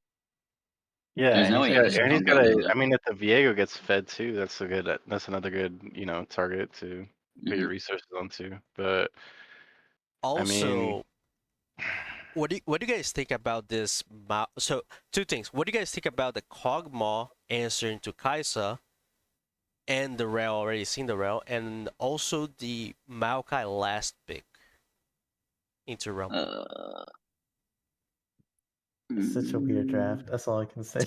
Like, it's yeah. so weird, man. Like, who is the carry? Not the fucking 10k. Sorry for my language. Not the 10k damage Kog'Maw, right? Like, so at that point, is it your jungler? Your 8k damage jungler? I don't think he's the carry. Uh, the Asol maybe, but is that his comfort champion? You need to build around something, right? Because I'm looking at the damage numbers, they're just getting dog walked at this point, right? So it's like hey, I don't I think the other know. thing too. Go ahead. Okay. I said the other thing too is like they pick ASOL and Cog, and their whole that like me. I don't play ASOL, the new ASOL that much, but like to me, he doesn't seem very strong early, and Uh, Kog'Maw isn't the best early, like in mid game. Like so, they're like playing. They have two high scaling champions, and they pick Maokai, who like I'm pretty sure doesn't win lane against Rumble. Especially well, the new no, Is no. Rumble. I mean, clearly did not win lane against But Rumble. so is it's is like worth second place?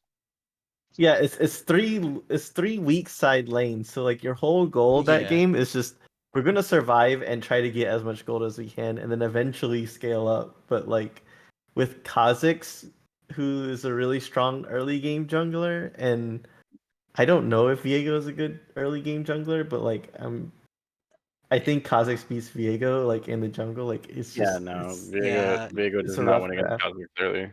and I don't know why they would. Because my whole thing is like, why it's a lot better for you to show your show the Maokai. He's a flex. If you want to send him top later on, it's gonna work as a counter pick as well. So just pick your Maokai R2.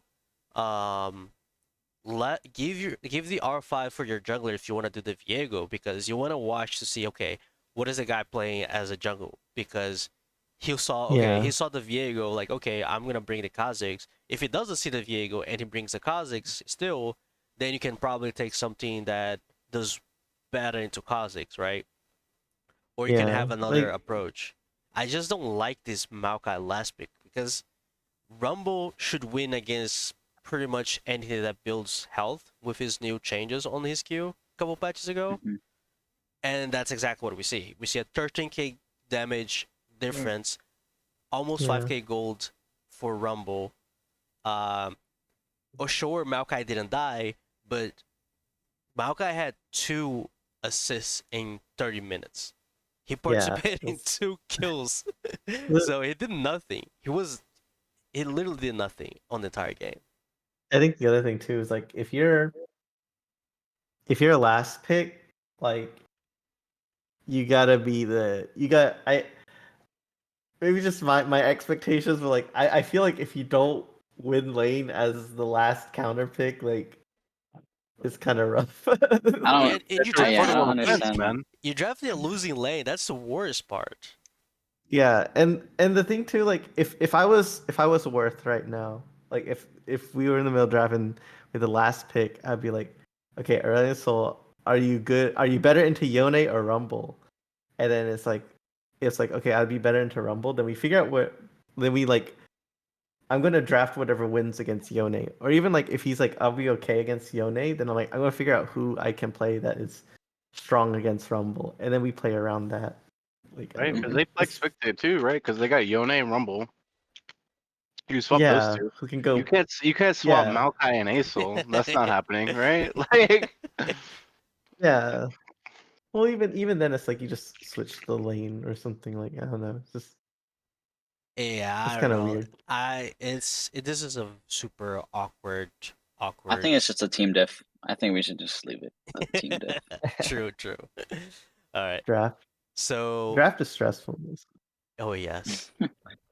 All right. So the last match of this group is actually our team or one of our teams, ET Solar. Alright. We played Team Ambition Exodia. Um, oh, and actually, this is the game that I casted, so it was pretty nice. I'm gonna put here for both you guys and the the chat to watch.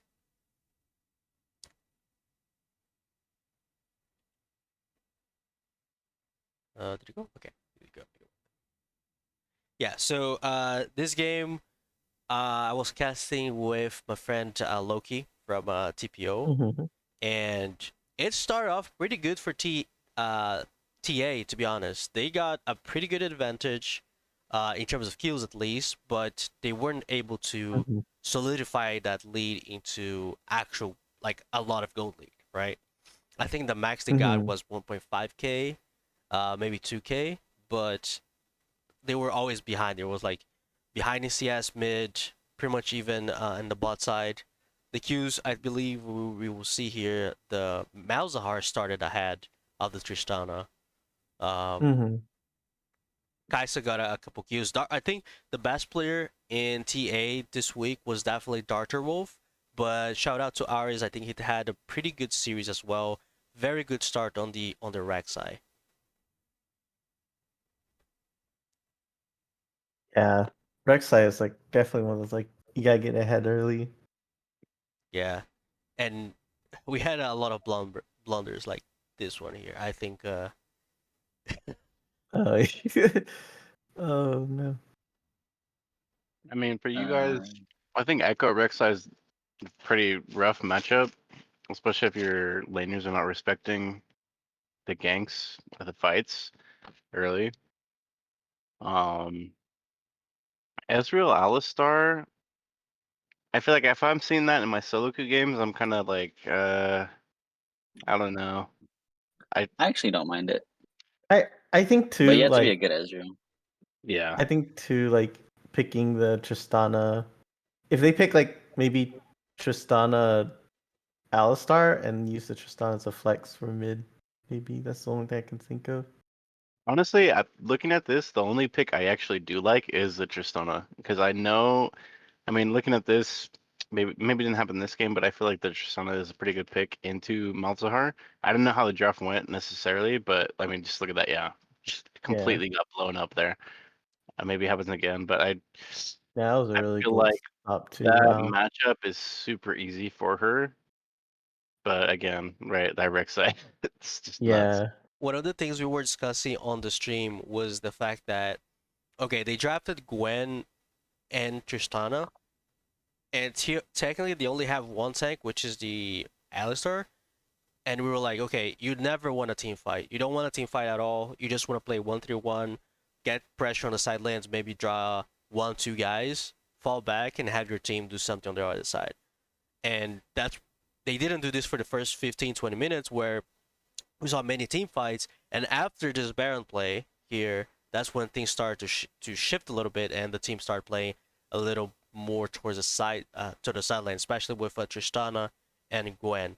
Always pushing in Mhm. tier two. Tristana always pushing tier two bot, and then starting doing 1v1s in the mid lane or 2v1s. But yeah, it was. Yeah. I think the game for TA was playing really well, like forcing team fights. They have a team fight comp, but I feel like their mid game decisions it started to fall off. They started doing like weird plays. Uh, they literally gave up a tier two bot to try a TP on Gwen when she was in still have a tier one. They tried to kill her. She just ghosted and walk away. Very awkward decisions. They were late for Baron. They didn't secure vision around Baron. They pretty much gave up two Drakes after they were ahead, and Mhm. they got a lot of solo kills in the silence still with the Tristana. We saw like so many times Tristana jumping to Malzahar, deleting him. So yeah, Oh yeah. The Mm, Tristana mid is always like when she gets ahead, she or like even just like farmed. She's a monster. Oh, well.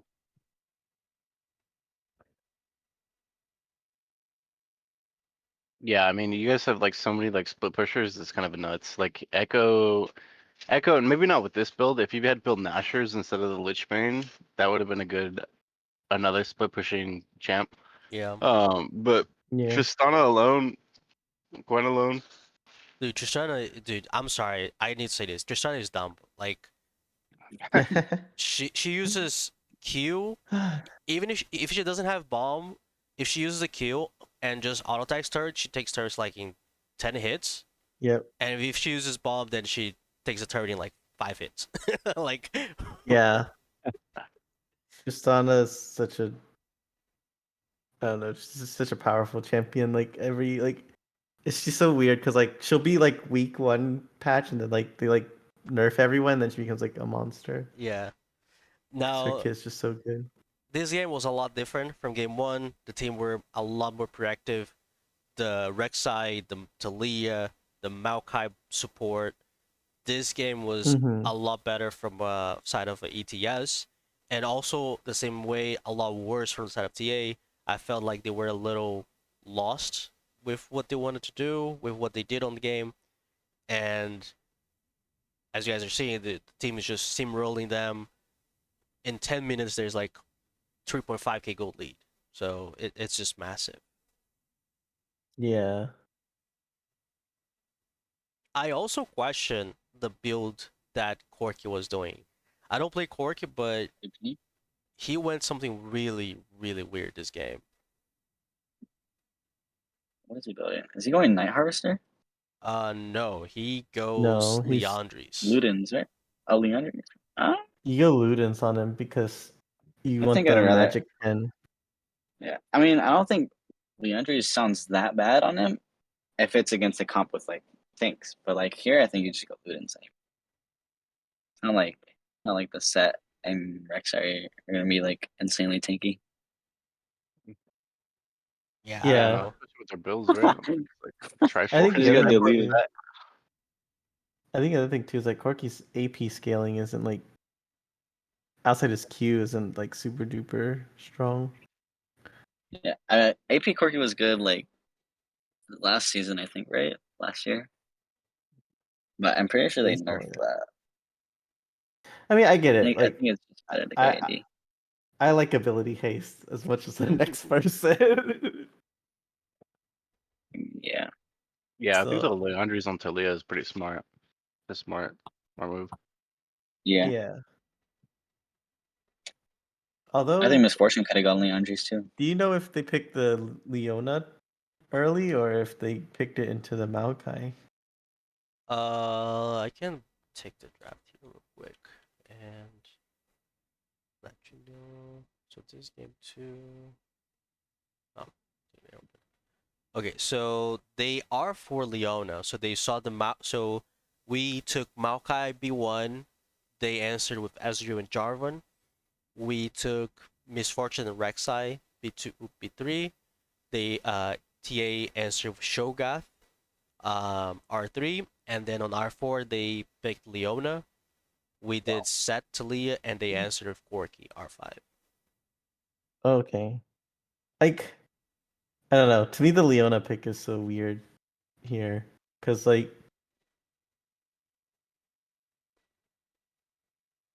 Ezreal and Corki just want to poke Oh, and try to get as much damage as they can. I don't know if you guys Well, saw, but look at what Leona built. oh Heart yeah. scale. That's gotta be troll. Yeah, like Mhm. the Leona. No, that's Well, troll. even like the Leona pick itself. Like I would have picked like Morgana here or something. I think Morgana, Karma.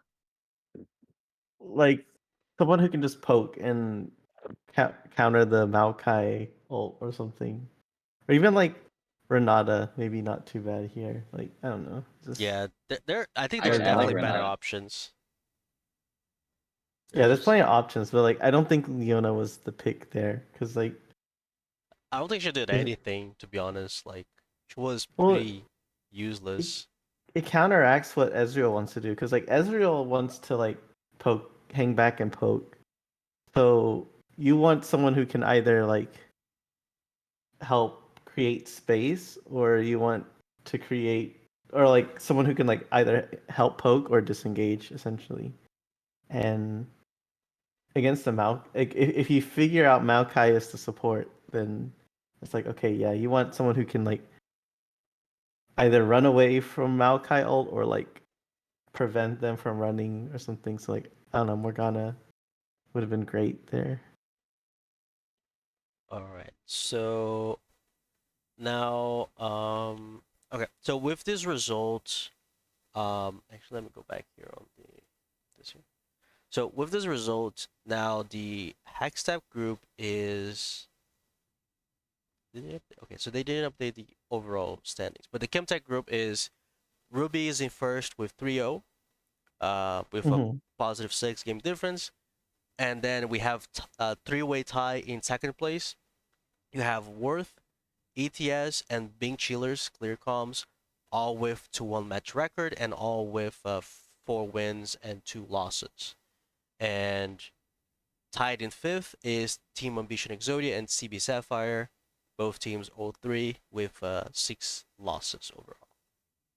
So we still have 5 to 6 weeks left, but there's it is starting like the teams, Team Ambition and CB Sapphire. You guys need to start winning this next week. Keep an eye on us. I guarantee it.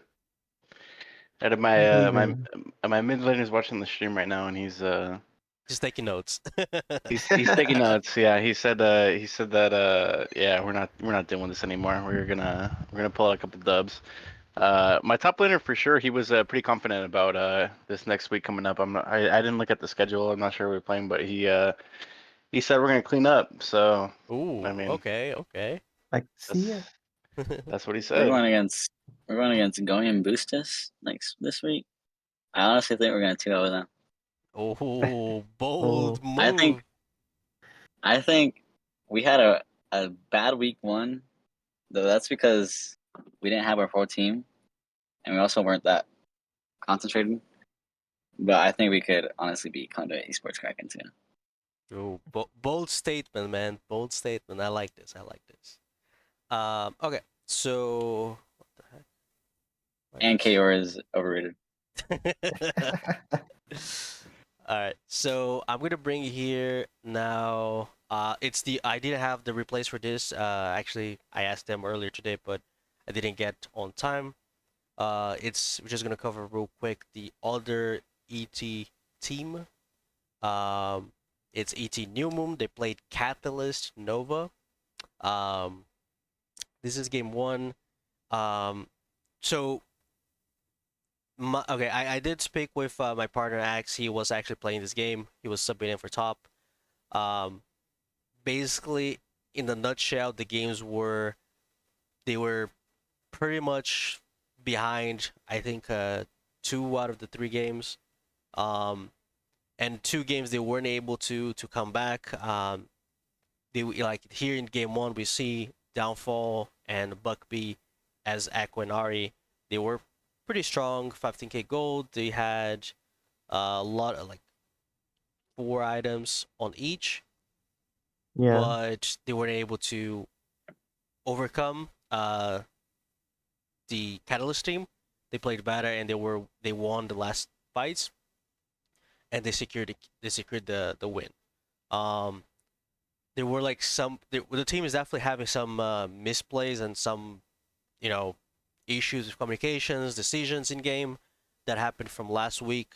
We did use a sub jungler this week, and this is also a new mid laner that came in, and I hope that this week the team is gonna get back on shape because the original jungler is coming back, and the team's gonna be like the original full roster plus the addition of the new mid laner. So I'm expecting them to do a little better. Um, from the side of Catalyst, we do have also an addition. Days, I believe it's a new player being added to the team in the top lane. Um, interesting. I don't know where. I think this is a mid Cyan. Yeah, I was gonna ask who was mid lane this game. I think it's a mid Cyan, Seraphine AP carry, and Oh, that's so interesting. we're gonna bot. We're I gonna don't know. support. I think it's just a weird draft. It is, and especially when you first pick Ranger after seeing Ash. he I, he I did I mean, well. Don't can't get you me wrong. cleanse? Yep. Go ahead. Can't you cleanse Ashar as Rengar? yeah, I think so. Yeah. What? I don't know. I don't really like the Seraphine AP carry. I think they would just have better chances with an actual ADC or I like a think Senna support with Seraphine AP carry maybe. I think Seraphine for what this team comp wants to do is perfectly fine, honestly, because Seraphine just ults through her entire front line and just hits Oh yeah. everyone.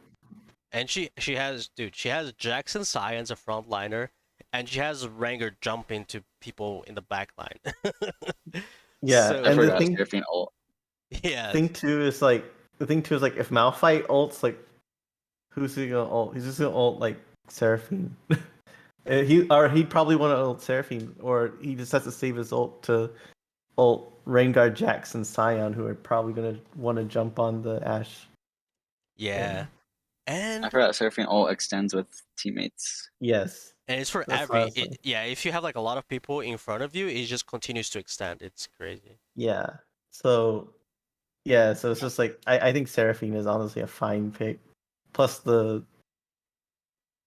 I don't know. I think their team comp is weird, but it actually like It's doable. is pretty yeah, Switch out the Morgana with the Senna. I think that team comp's insane.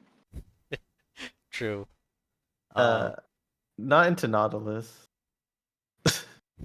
If you're a good Senna, If you were you just Senna, if you're a good player, you go Senna here. oh, You just true. dodge every Nautilus Q. I think you're okay. It's like I don't know. I think Or Morgana maybe is a maybe perfect even a Karma. Morgana counters Nautilus super hard. So yeah, I just and hate Morgana. this is a 36-minute game. One bear for each. Surprisingly, ET New Moon got 4 Drake, so they definitely got the soul. I don't think this Drake icon here is it's valid for Elder. Actually, I don't know if it's valid for Elder, it might be. but I think the games were very very close. We can see like almost everything's close. 24 kills for both teams. Same amount of Barons, Heralds, just the soul going for New Moon. But overall, Yeah. very very close game. I imagine this was more of like maybe a last team fight that Oh, somebody screwed up, got picked or something. But I think the Arya should have gotten the Andrews here. I agree. I would definitely Yeah. prefer That the would have been fine too. Leandris. Honestly, I don't personally like too much the Luden's electrocute on Ari nowadays. I rather have her more of a soul like just like a mage, a control mage, with Yeah. Ari or what's called the Comet. So I think those are better runes than the electrocute rune page. Yeah. I see that. Now let me bring game 2 on the screen real quick. Oh, so I've been told that game 2 was again. This is a 43-minute game. The only reason this game was won is the because Axe got super fat. That's what he told me. He got 15 kills and he was able to. I think he. Oh my goodness. Yeah, I mean, I see a 15 win Wow. earlier. I can kind of assume Yeah. that's what's Oof. going on. Yeah, I think like he played. I forgot. I don't know if it was with Coconut because he told me like on Friday we were talking, or on Saturday we were talking about the game. He said he and someone else were playing together. They just pushed mid 2v something and just won the final push. Just running down Yeah. Wow. Yeah, but again, mid. we're seeing a different draft, a weird pick mid here from the side of Catalyst. They're picking GP mid, probably, because we have I mean, Silas Jungle's not meta either. yeah. The Felios actually was pretty strong, 19k gold, pretty strong, pretty fad, full build. Um, That Seraphine had a rough game. yeah, Oriana had a rough game Yeah. too. Oh yeah. Support Oriana. And so in this case here, Catalyst got a Baron, also one Herald for each, but looks like ET New Moon got 5 Drake, so they got the Elder. Okay, so Elder does count with the Drake icon Yeah. here. Cool. So they got a Soul and the Elder. Probably that's why they won. Probably with a 51 Irelia Elder Soul, or sorry, Elder Dragon. It's probably why. Yeah. That's crazy. Uh, and for the last match here for this series,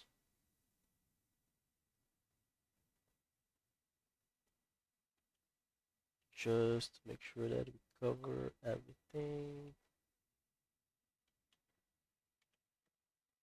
The Glizzler. Wait, oh, loaded. Okay, so Catalyst wins this one again. A 44-minute game. Damn, this year's was long, man. It was like a 36, These are 40 all something, good. 40. Yeah. Lord. They're all long games. Oh my The goodness. Camille damage is crazy. Yeah, 50k 50. damage on Camille. I mean, look. Oh, so Days is on the Camille. Okay, that makes sense. Days. Damn, 50k. That's a lot. But also Ziggs 44k, 36 on Mhm. Silas.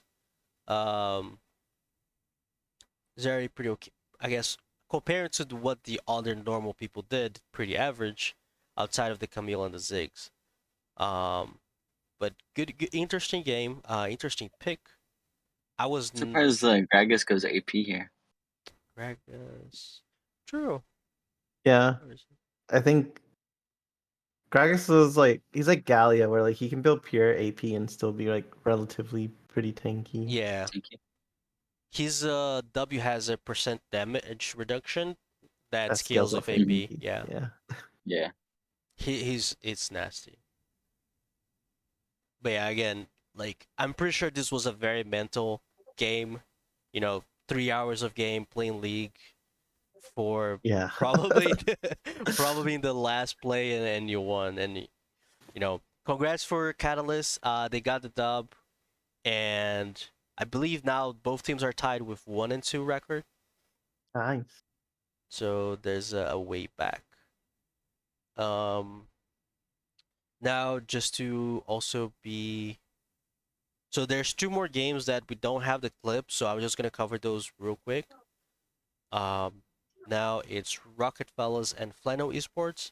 Flano is the other IBS or old IBS, now IBSG team in the league.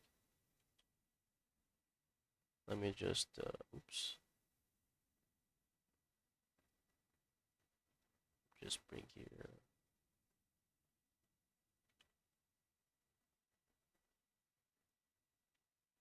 And interesting to see that they actually made a change from last week that they played with us.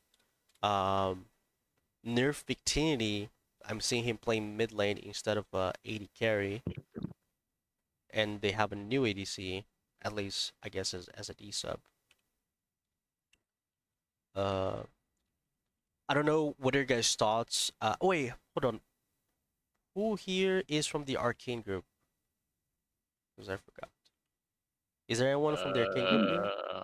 I'm not I don't even. think so. I'm not even sure what group I'm in. To be honest with you. Keep it a buck I with you. think I you're know in. we're in. I I think know we're in Hex Hex Tech. Tech.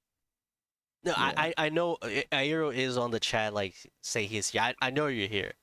I just show up and start pressing buttons. I don't know. Exactly. I just because I know a lot of people were talking about Rocket Fellas the last couple weeks. Rocket Fella has been actually doing pretty great. Um, they are 3-0 right now, tied with actually Elysium. We're gonna talk a little bit about them. Uh, we're gonna talk about them in a little bit. So basically here, and shout out to Sherix. He had another great performance. I see 12-2 on the Kazakhs. He actually did pretty well last week as well. Um, emotional damage 8-0. That's a lot. You have an 07 set. Yeah, things did not look good for Flannel. I guess I got hard count bot. I think they got hard camped everywhere. Yeah, the Yeah. Kazakhs is pretty nuts. Because look at bot. Bot, you have 114 in bot, Yeah, button tough. 1-6 in the jungle, and 07 in the top. The So CS Isn't that diff. crazy? Oh my It's kind of crazy god. how Kazakhs can make that happen though, in like in team play with communication. Yeah. Because I feel like this is a result of poor enemy jungler tracking here. Because if you know where Kha'Zix is on the map, then he shouldn't be having this kind of impact. Granted, I can't really see how much this Yone is roaming or where he's at on the map because he also has a pretty impressive KDA and he's got some pretty significant yeah, gold. I'm assuming most of the action happened bot, just looking at Rel's KDA as well. But I would say that this losing team definitely needs to figure out where Kha'Zix is. yeah, If Especially with 100 almost 100 CS up as well. What was the map head right, doing because that like game? what is he doing besides dying? This is where I go and play different lanes. I'll like play top or AD carry, and if I see this Maokai on my team, this is gonna get me banned Report. on the solo queue circuit, right? Because Yeah. what this is a reportable offense, I think, on the Maokai. and look at this. On the side of Rocket Fellas, they first picked Kha'Zix, so very confident on that power pick for Yeah. Cherix. And from the side of Flannel, they picked Set into Yone, seeing that matchup. Um, and he goes 100 CS below, 3 levels down. Um, what is this? 70k gold below, and it's not like to put this loss on him. It looks like it's more like a team effort because everybody's doing pretty much about the same. But it goes back to what we talk about with the worth draft.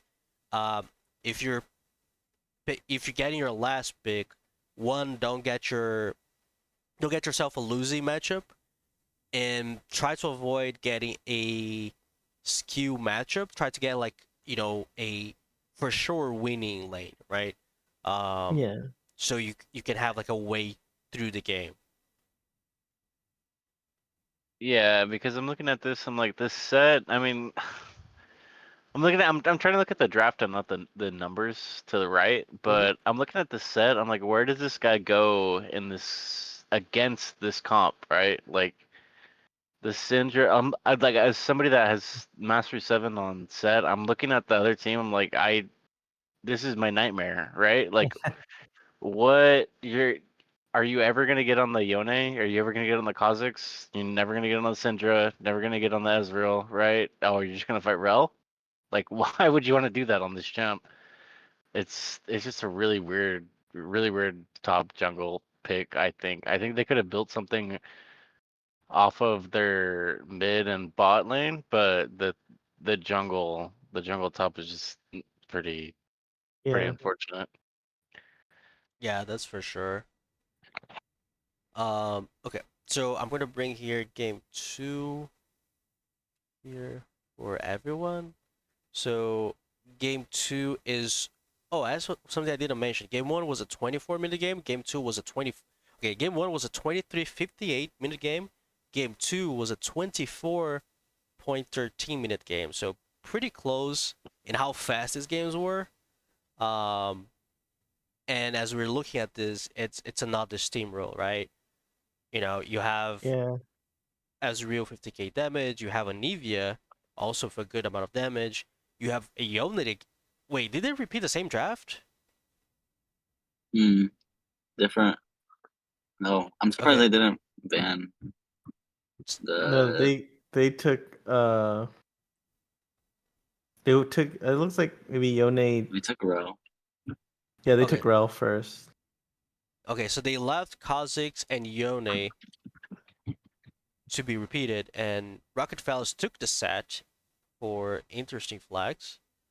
I see the Riven from Plano Esports line picking the Riven, calling for that skill matchup. But again, it's rough because the guy goes 11-1 on Yone on that matchup. Yeah. I'm gonna say Not easy. pretty reportable sprinting it 2 games in a row on Maokai Yeah. jungle. I'm gonna say that's a little questionable. Maybe he was feeling bad about that first game and decided to Make it worse. show him what's up. Yeah. I can't imagine after that first performance on Maokai. Maybe it's his one trick, but after that first performance, I can't imagine I telling mean, my team, yeah, let me top run it back. side, top side is just rough, man. 0-5 Maokai, 1-7 Riven. It's like Yeah, I think it's this top rough. of jungle needs to go back and just watch the videos. Maybe go on YouTube, look up Riven guide, Maokai guide, and just Yeah. see what To be happened. Cause fair, let's compare this Kha'Zix game though, because right now he didn't do that well. He went 1-5, 10k damage, not not as well as he did last game. So I'm thinking this game was more like Yone 1v9ing, Anivia probably doing that as well. But the Kha'Zix here also, at least it's hard because we didn't see it, but at least he's not alone. The Maokai, the Kha'Zix is also doing pretty poorly on this game. I could even see, is it Yone playing top or is he playing mid? Because I mean, I can't really tell just from I mean, This I is top. I personally would you think he's imagine top. top because he doesn't want to do Vax. Yone to Vax is like a horrible matchup. There's no way he's playing mid lane against Vax. It's because Yeah. it's even more impressive if he's playing top because of how much he would have to be roaming and playing around his TP if he's playing top. Just because, I mean, clearly, well, actually, looking at this one, it's probably the Riven, right? That's sprinting it, and then Yeah. maybe the Maokai trying to come help. Yeah, it's hard to say without watching the game, to be fair too, because it could be Yeah, also like maybe Riven was pushed up and Kha'Zix came up top or something too. Yeah. yeah, he has some significant assistance in his part. I mean, I think last game it was more debatable, but this one for sure, probably Yone was just feasting on the top laner.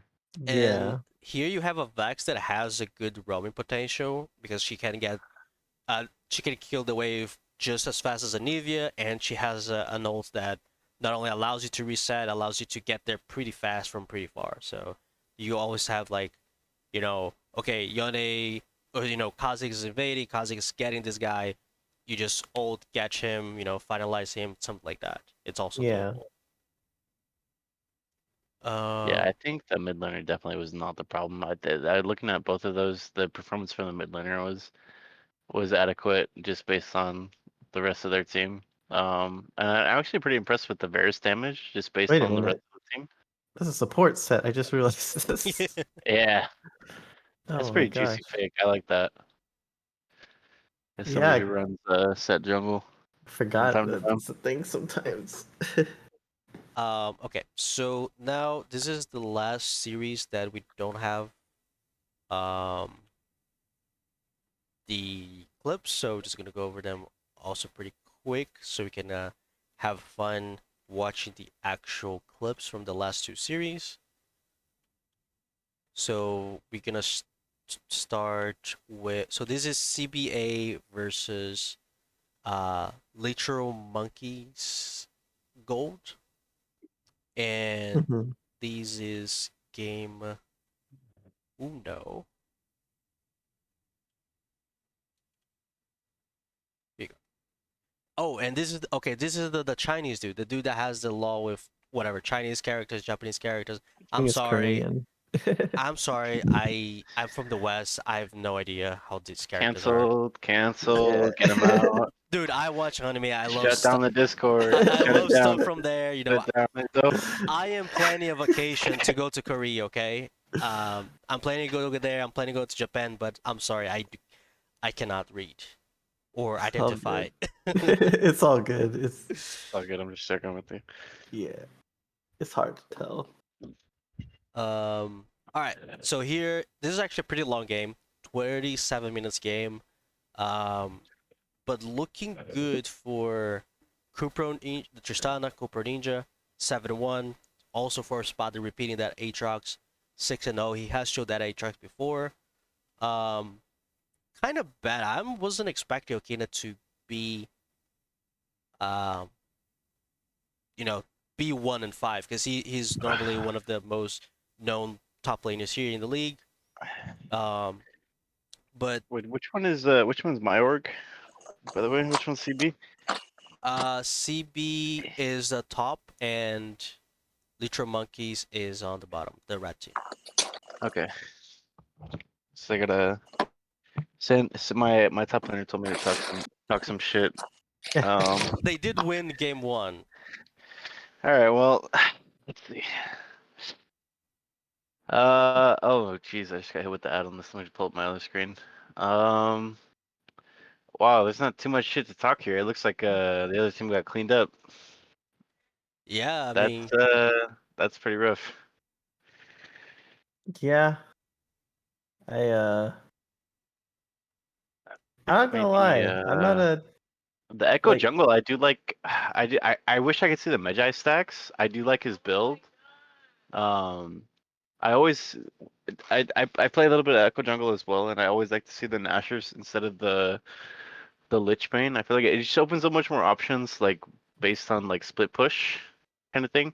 Um, and I mean, you do get the extra damage off of the Lich Bane, but the Nashers, you just deal so much more damage to tanks and objectives and towers. So Yeah. it looks like he probably built the Death Cap third item, but he looks like he's the most fed on his team.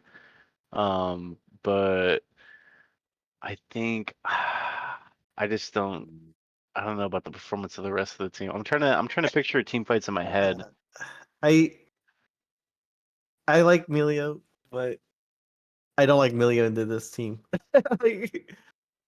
Like, I would honestly have went either Janna, Nami, someone who can like just completely Oh disengage. yeah, Nami I think would have been a Because good one. Milio is great if you have like another like front line who can like CC multiple people. Because like Milio's like Q is a really good disengage for like one person.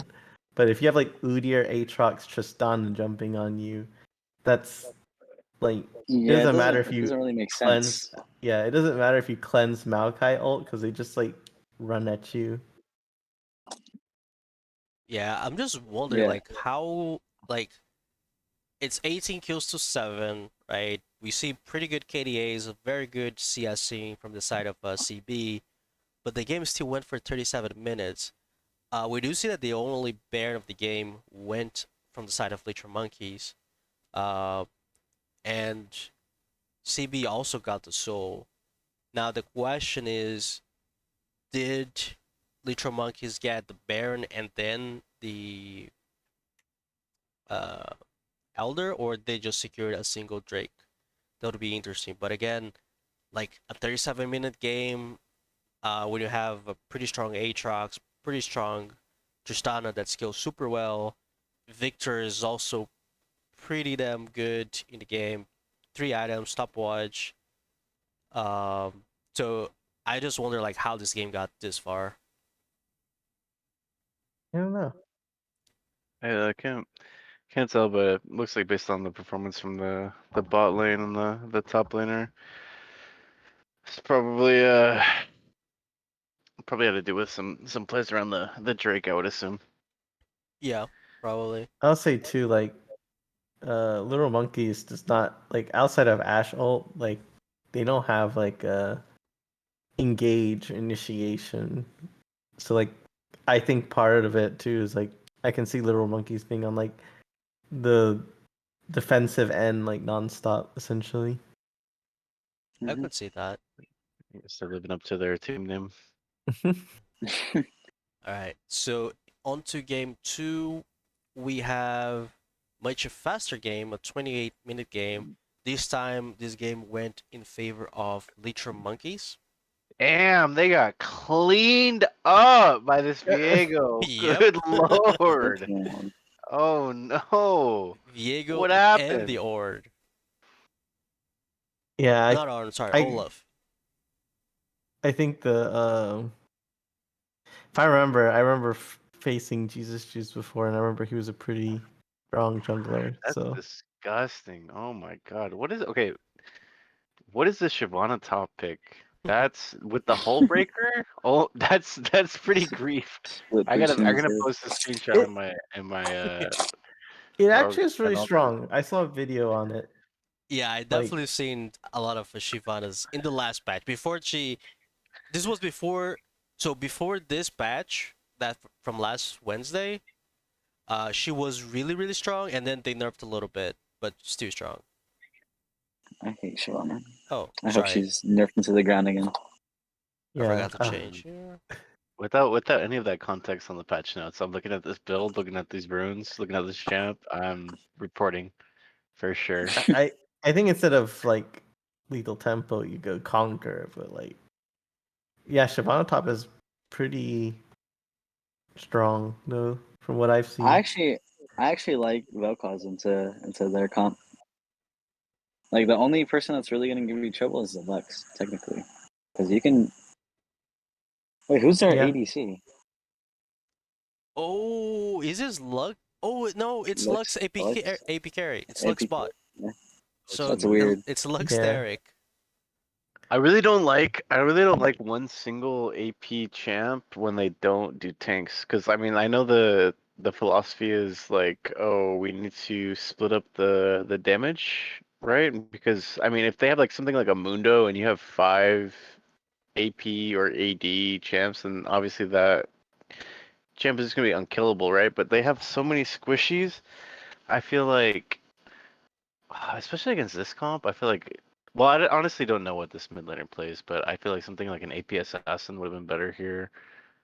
Um, because I'm just looking at the blitz and the Viego, like the setup on that. I If don't they're see a gonna way to choose that as stop a carry, Viego. I yeah, I think too. Like maybe they didn't know. They thought Lux was mid probably. It's the only reason I can think they picked Vel'Koz. Yeah, it could be that. Yeah. I just feel like I'm looking at the R4, R5. That is just so troll, man. Like I Yeah, just don't know about because I understand that Shyvana can go bruiser and maybe she is good top, but like against their team, I just think that something with more setup up top, like Yeah, you don't have setup at The, all, like in the this game. strategy with top lane Shyvana is like you play it like Kale, where you're kind of like super weak until level 6 essentially. And if they take advantage of your weaker no, early game like but here, that, then you why can not just snowball. play kill then? I'm just Because Kale can't 1v5 until like 16. but I mean, isn't that the thought process here with this comp? I mean, I guess it really is more of a mid late and then Tarek It's a Graves. split push comp, Yeah. honestly. It would also depend to see like how well or how bad the early mid game went for the side of CB. Like, did Cyclone get caught like multiple times? They Yeah. have a blitz. Are they putting them on like awkward positions before the actual fight? Like I'm just looking at the Shyvana. I'm like, there's always like when I see like these weird ass picks like this in this, I'm like, there's always a like I think a better meta champion that you could have picked in this scenario instead of what you did. So if I see this Shyvana top with this build against this lane, I'm like, why not just go Nasus? Like that doesn't like going Shyvana over that champ doesn't make any sense to me personally. I feel like granted, I can't really see the damage numbers or what was happening in lane, but just based on what I'm seeing right now, there's better picks than your like uh, niche pick that might work out maybe, right? Yeah, I I agree. yeah, I mean, I will say like I don't know, like maybe he saw like the I don't know if anyone watches the lol Dobby person, but like they were talking. There was a video on that about there's like a guy in Korea doing Shyvana top lane and just like split pushing nonstop. I've seen. Did he build? Okay, so he built Hydra. That's the same build. Yeah. Okay, so Hydra, There's Hullbreaker, video. Trinity. I don't know what they build next. But yeah. Yeah. Okay. Now I mean, does it matter at that point? I think the thing too is The- like split push comps are just really hard to pull off, honestly. Especially in this kind of like 5v5 where you have communication, not a solo queue environment. Yeah. Push really like you've 100% seen like Olaf. the clips of like the back doors and everything, which is a result of split push, but like there's like maybe like 5 or 6 really cool like split push clips for like thousands of pro league Yeah. games, right? So Yeah. So it rarely works. yeah, I'm Yeah. gonna bring here the last game for this series, and this series is won by CB, by the way. CB did Okay. win this. And they go again with a different, again with their weird niche drafts. Now surfing as an AP carry.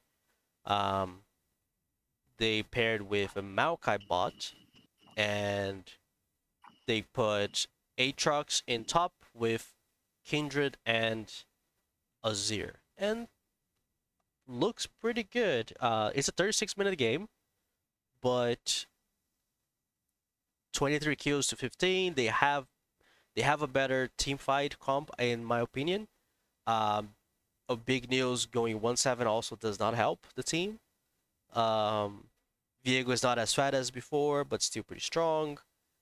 Victor also pretty strong. So it looks like it was like that last fight. Wait, what is this? Is this 3 Baron? 3 bears in the game. So Wow. for Litro Monkeys? Wow. That's a Yeah, lot. I actually really like CB's comp. Yeah, Yeah, it's I really really good like team the Kindred fighting. and the Yeah. Azir. I feel like that's a pretty good Yeah. combo. I hadn't thought of before. Yeah, Yeah, I like always like to see Azir. I feel like he's just like a really underrated champion at this elo. We're just too bad Yeah, at him, man. We're bad at him. yeah, I know we're all pretty bad at that champ, but I feel like you could still get like a lot of good value out of him. Kindred, not so much, obviously, a little bit easier to pull off, but yeah, the Aatrox against I feel like based on what I've seen from this one and the last one, they keep trying to pull off this Cassante, but maybe it's like just a top gap, but that's what I'm noticing immediately where if you have like a 3 item Aatrox mid game and your top laner is just super far behind, then Aatrox is gonna run the game over, right? Especially if he's paired with fed Azir and pretty okay Kindred, then And pretty good yeah. Seraphine too, to give him the buffs, the shields, the heals extra. Movement speed, Yeah. all that. Yeah. Yeah. Asante is also like a weird champ for me because like I don't know when he's strong, but he also got nerfed like 3 times or something. So like I don't think he's very good. If unless you get like super ahead. I think you need also to be really good at him, like mechanically, like really good. Yeah. And yeah, like I think Aatrox is just I don't know why Riot loves Aatrox, but like they just love buffing him. I think Aatrox is always so strong. Yeah, especially as soon as you get that black cleaver on him, man, he's just fucking just feels so frustrating to play against. Yeah. Yeah. So this is a series in favor of CB. So they get actually it's a surprise way. I wasn't expecting them to win, to be fair. Um, but that's good for them. They get the win. Now let me check what's the next team here. Okay, so the next game is Elysium Omen and Hydra, Son Hydra. We will have clips for both, so I'm gonna put them on the screen. So just give me 1 second.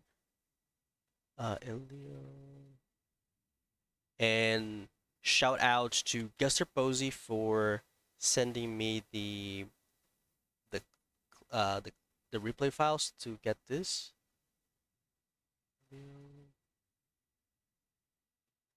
Okay. And also just remember this team is 3-0 right now, and these guys have been playing for a while together.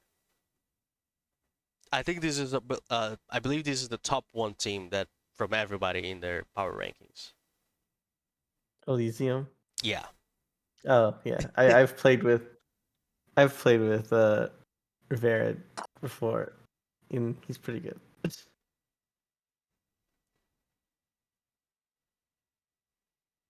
So pretty good start. Ekal getting a solo kill there. Nice invade. Ooh, Ooh. That's 1-for-1. ooh, the 1v1.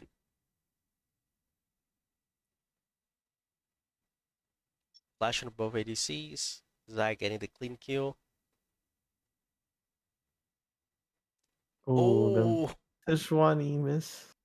Like this from Leona right here. Yeah. Asking it a little bit too late. ooh, nice.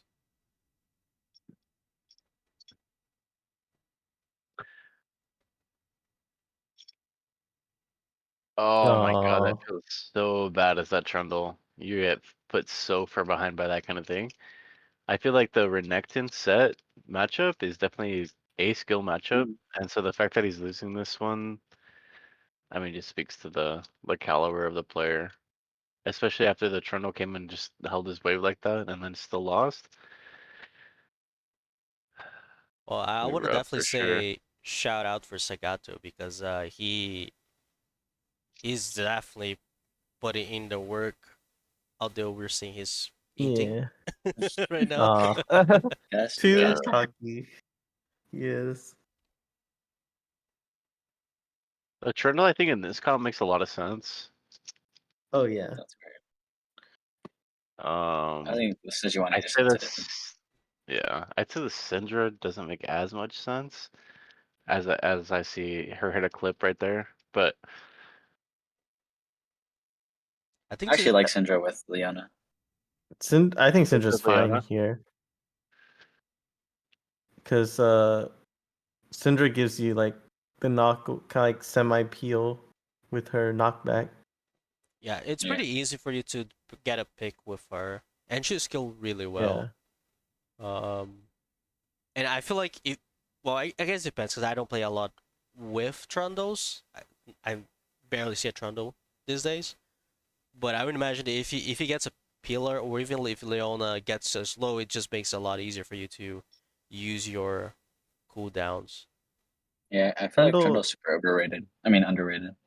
Yeah, Trundle oh, is. I have a fucking hate relationship with Trundle, man. Yeah, Trundle is like always gonna counter any tank jungler, in my opinion.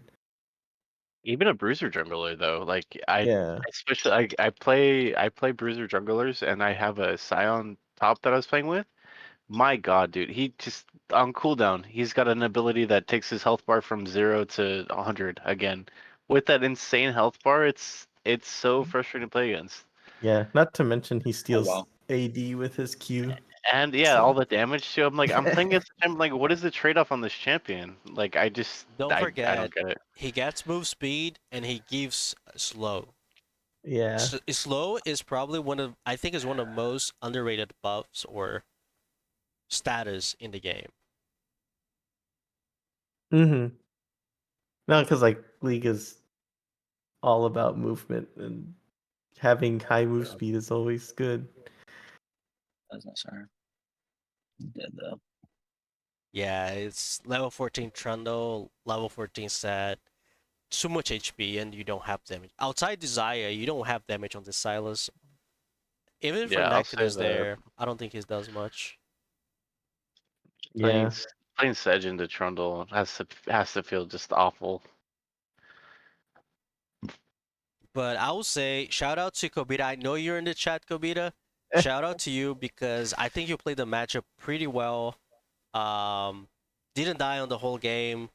You had 50 CS advantage on the Silas. Uh, so you did what you're supposed to do on that matchup. You destroyed, you kill it. So shout out to you.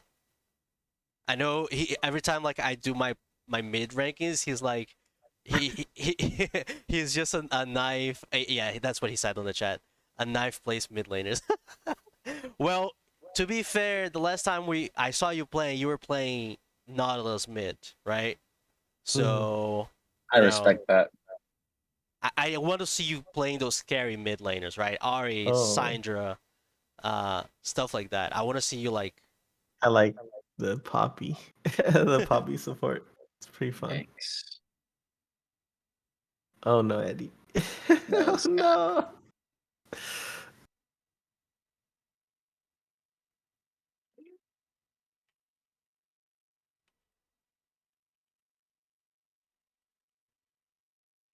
Elysium is red side, right? Oh yes, Yes, Elysians are red Kled. I side. love Kled.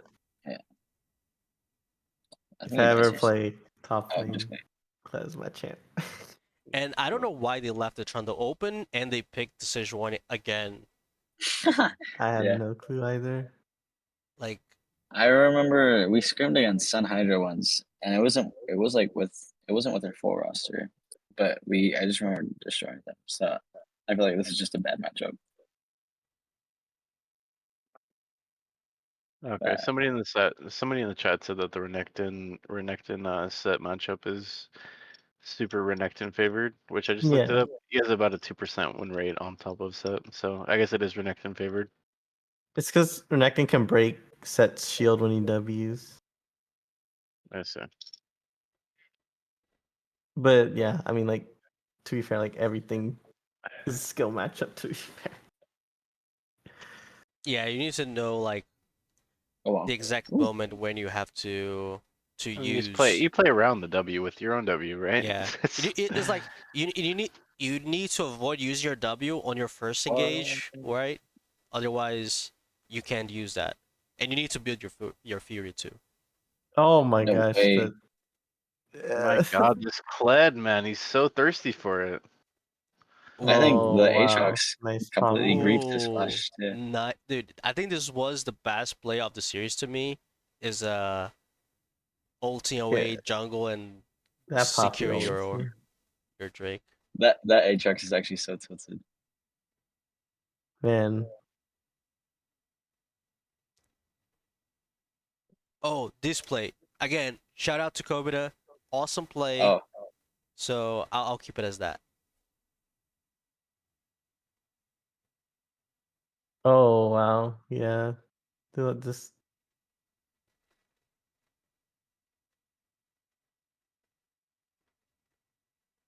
Oh no, I honestly love Cassiopeia. I feel like she's such an underrated champ.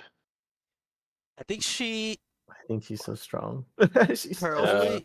only issue is her range. Her ability range it's quite low to the other standard mages mid. Yeah, but I think the other thing too But is overall like she's I love her. Yeah, I feel like she's no, like she's on par with like Kale or Cassidon with their scaling, but she just her move speed at late game is insane. I think the other thing too is she's kind of hard to play. Yeah, I mean fair enough, but But I think also like I really like Elysium's team comp here because they have like 4 people who can dash, and they have 2 people who can like who are pretty much anti-dash essentially with Poppy and Cassiopeia. Yeah. I do And think like this Poppy though made a lot for this team. Like Poppy's yeah, always there, like to get the CC, the damage, the setup. She's oh yeah, major in this game. Like her ult has been like pretty damn good. Did you say him? yeah, yeah. No, I love Poppy. Playing Poppy. Now he's just seen it. Yeah. Everyone's gotta get that one tunnel vision play. You know, Oh wow. They gotta have just some fun, right? Aatrox. Yeah. Oh, he didn't kill him. Oh, SMP. I think Cassius can kill them all here. Oh, Yeah, I think so. I Oh think they at no. this point they gotta play it slow. Like, yeah. what are you doing with that gold shutdown on you guys? Oh no. Well, that's Oh, not that's bad. not good. Yeah, it's like it's at this point, right? Like, Nice miasma. That sucks. and meanwhile, like Kled is bot right now, so we should be winning this, right? Yeah, they win the 5v4 and the Clyde is bot. Hmm. Yeah. I'm looking at that, seeing how far ahead they are. Yeah. Should be GG at that point, right? I think he wasted a little time trying to clear. Like he was in doubt. Like Ecall here was in doubt whether he should push for the next turret or not. And I think he spent like valuable Yeah. time cleaning that wave.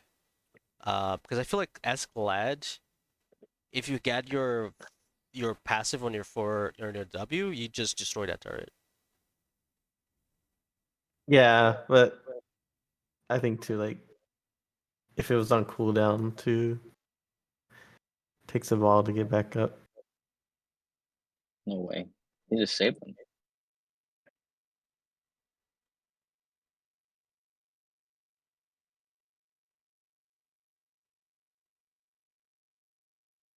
Yeah, I mean,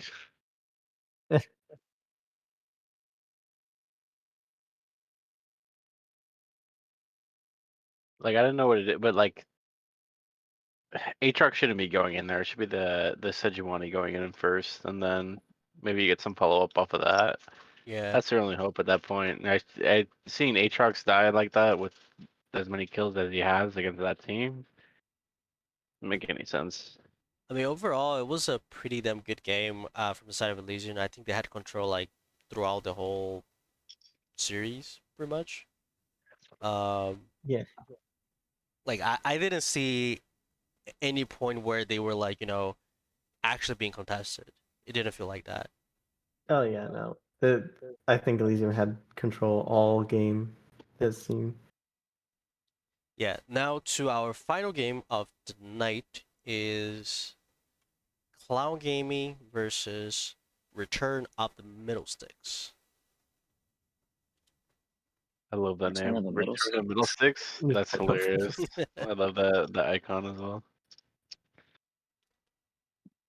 Okay, so what do we got? I got J4, Ziggs, Milio. Okay. Oh my gosh. The I one, really, I really like both these comps actually. I Yeah, no, think, same. I think yeah. both comps are fine. I think middle 16 scales more maybe, Mm, but yeah, definitely like just because of the J4. I feel like the J4 probably is a little bit harder to execute late game than the Maokai. yeah, but the thing is like other people they just want poke. The other team wants a poke. Yeah, I mean if they can play patiently around the Jace and the Ziggs, then yeah, I mean look at that Jace damage already. It's, yeah, I mean, He has the serrated Dirk, so Yeah. that hurts. That early. Ooh. Yeah, and then the Ziggs poke for that. Just gets a kill right there off of that. What is it? I just realized what. Oh, okay. For some reason, I thought Tristana was for the blue team. I was like, what is he doing? trying to take a plate. Yeah. Yeah, I Like mean, this is good.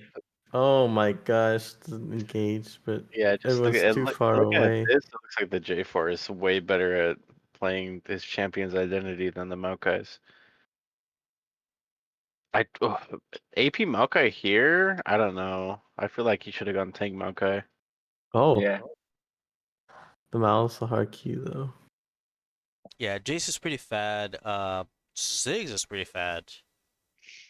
Yeah. This is a good attempt by the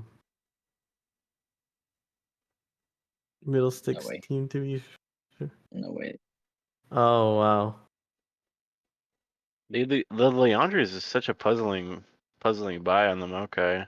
Yeah. As his top lane getting cut out.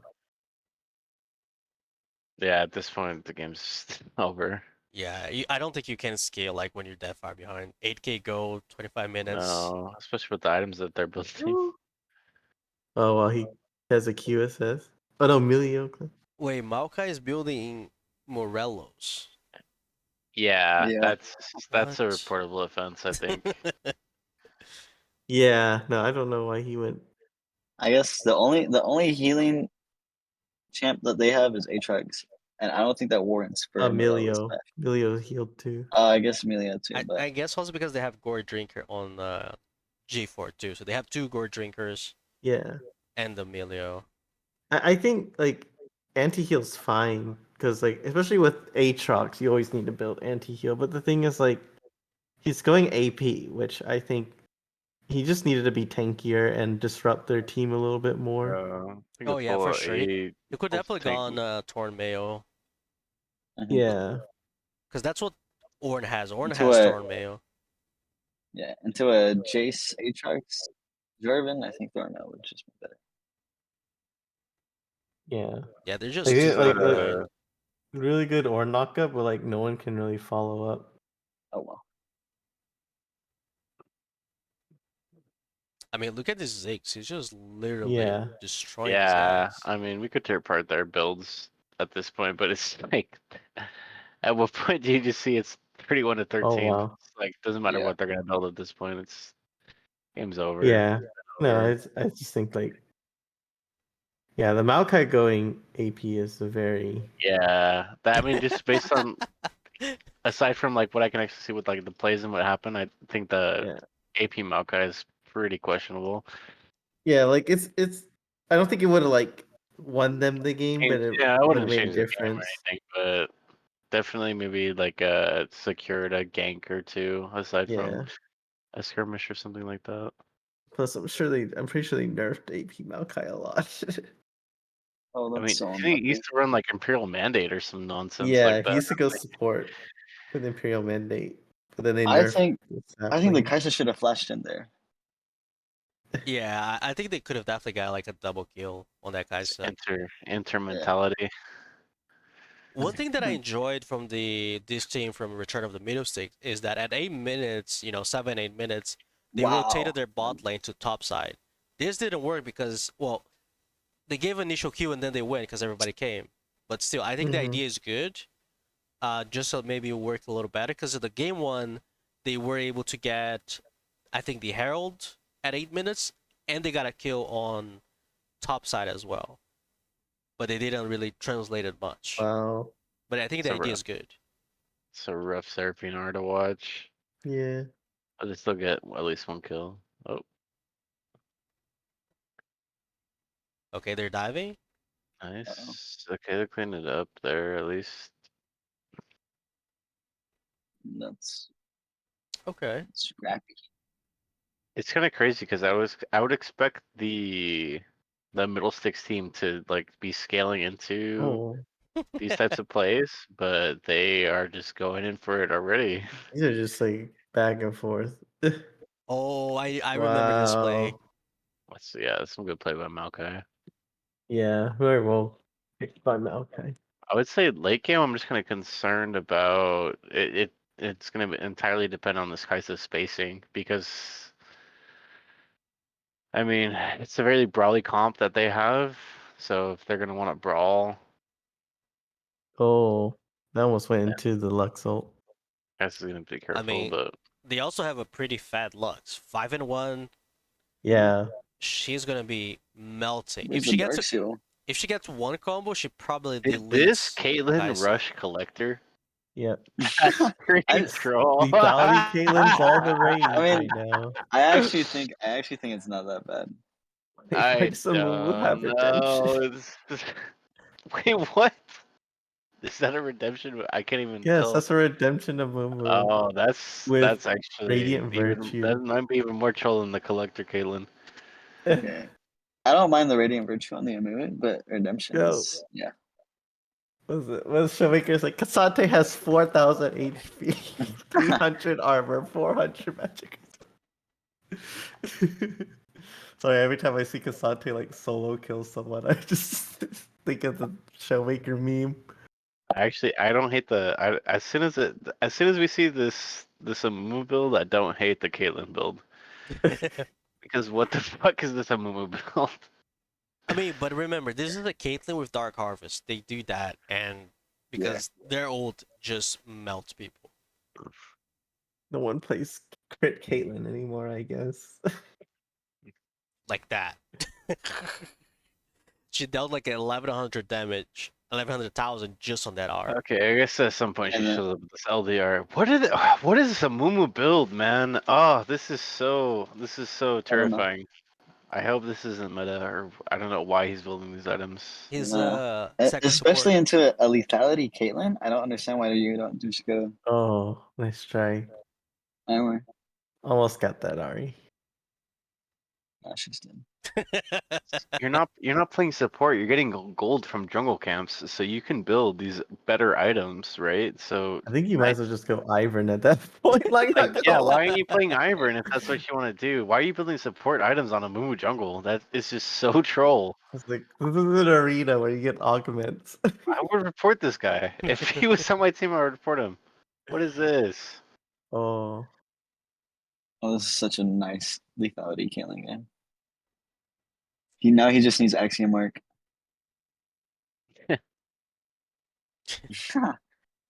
Dude, this thing is not balanced.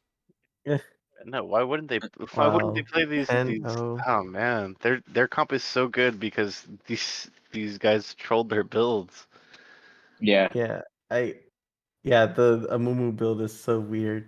Like, I I would understand it honestly, like from the old days where it was like Diana had a shield, and like apparently if you had built like shield and heal power, it affected like her shield too. So- but like, So man, weird, man.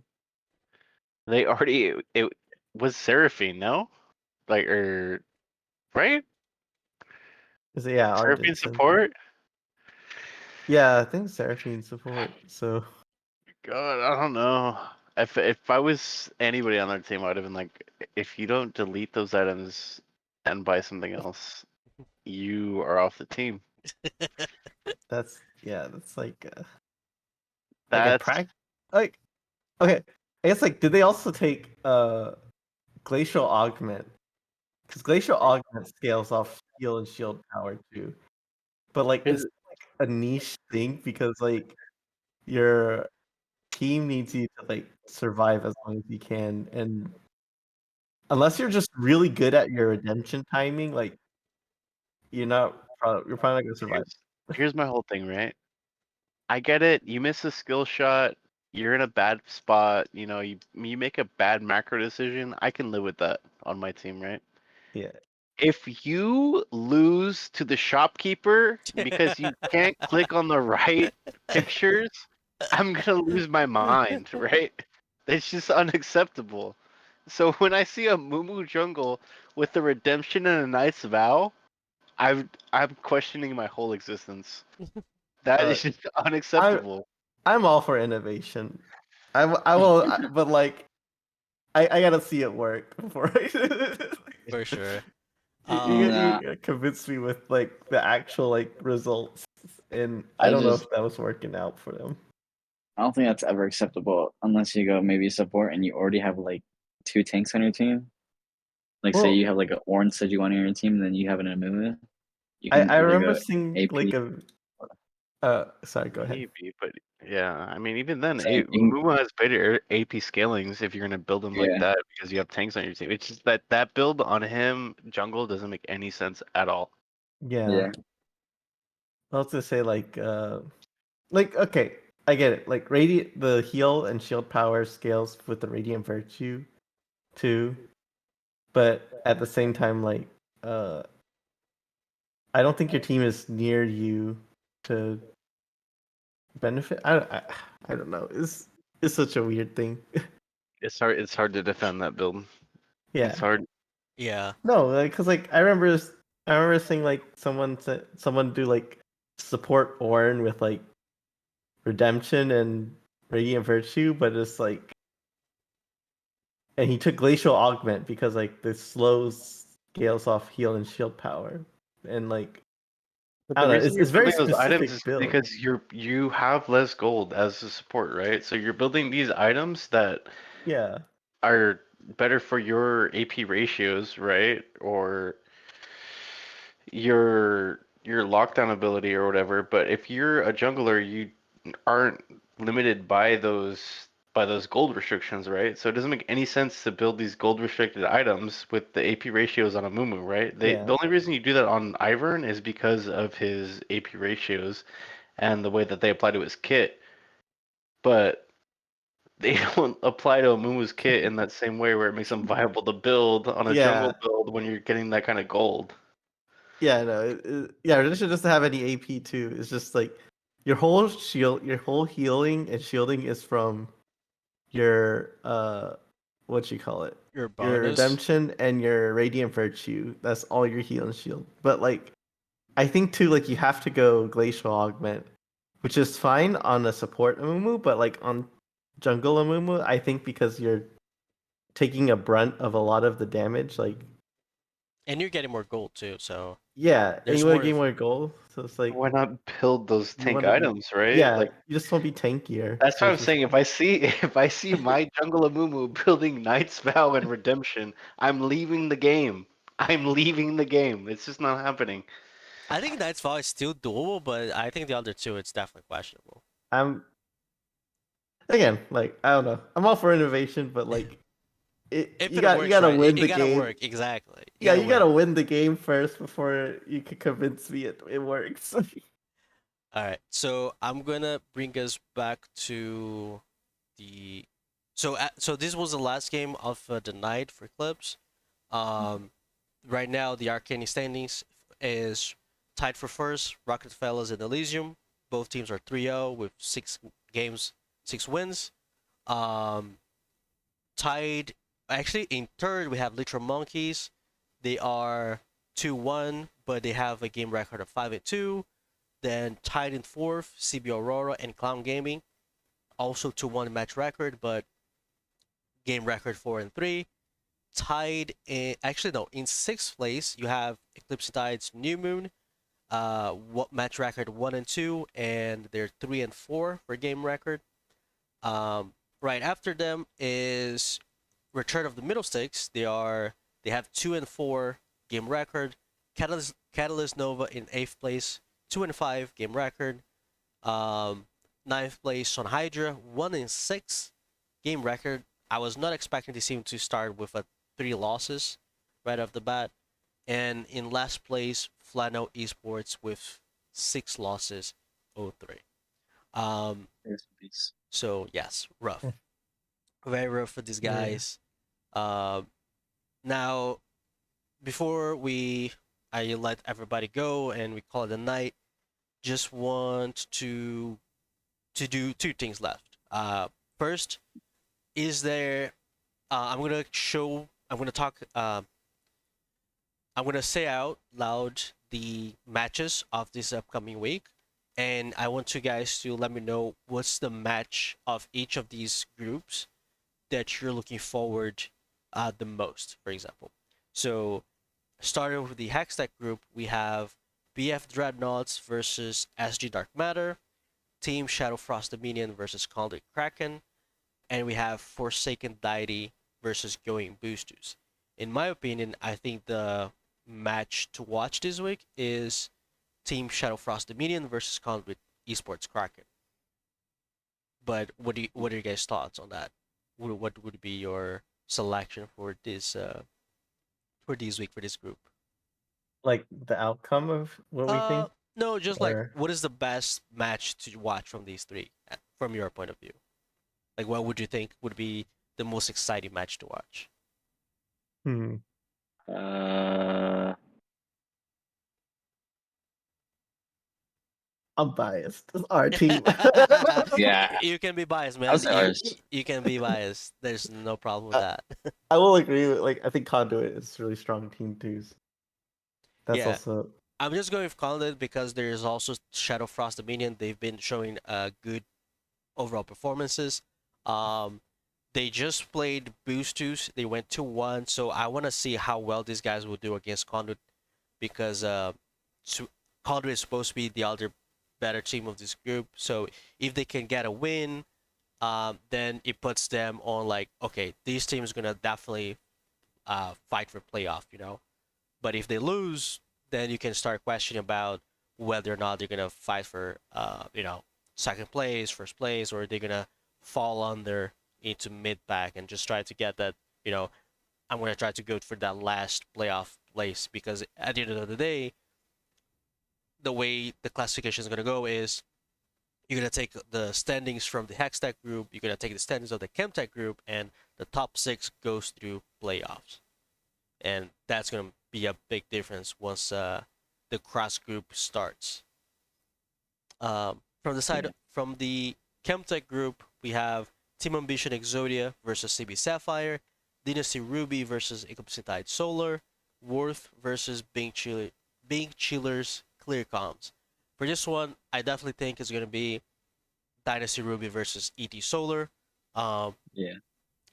Dynasty Ruby is the best team on this group, and right now we are facing them to prove that we are to be on that category as well, like one of the best teams in the league. So needs to win to be able to prove that because otherwise we're just we're just bad, right? If we don't win, there's nothing I can talk about. So we gotta win. Do you guys have any comments for this group? Anything that you're looking to see that you think is going to be an interesting match? Yeah, Well, so I think CB Sapphire might shit stomp the Exodia team. I think Oh, that might be something in the works. Be that is honest a with I you. really agree. bold statement, sir. You know what? I think as long as I have I've been working with a mid laner recently, and I think me and him we got a strategy going. So Nice. I What is think it? as oh, I can't share that now, but I think come game day as long as I get something comfort pick related, comfort pit adjacent, I don't get my stuff banned too thoroughly like I have been.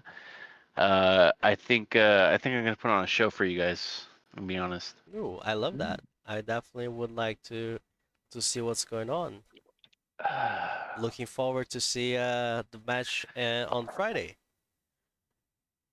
Yes, sir. Just get ready. Your favorite jungler is gonna put on a show for you. Don't worry. Nice. Um, and for the last one, the Arcane, we have I ET. always, Yep. I always forget about this group. Oh. I think these guys are all sleepers. We have ET New Moon versus Clown Gaming. We have Catalyst Nova versus Rocket Fellas. Sean Hydra versus Bleacher Monkeys. Return of the Middle Sticks versus Elysium Omen. And CB Aurora versus Flano Esports. I'm thinking this match or this group, honestly, I don't see anything crazy happening. I think it's going to be very one sided for most part. Maybe the closest matches that we're gonna have is gonna be Catalyst Nova versus Rocket Fellas, or Eclipse Ties New Moon versus Cloud Gaming, maybe. But I'm thinking Catalyst Nova and Rocket Fellas are gonna be the match to watch for this group. The others, I think it's more gonna be is gonna be what it is, 2 bowls. So Yeah. I'll just go I ahead think and there are say gonna be it. stomps. Yeah. I'm gonna say Tramil sticks.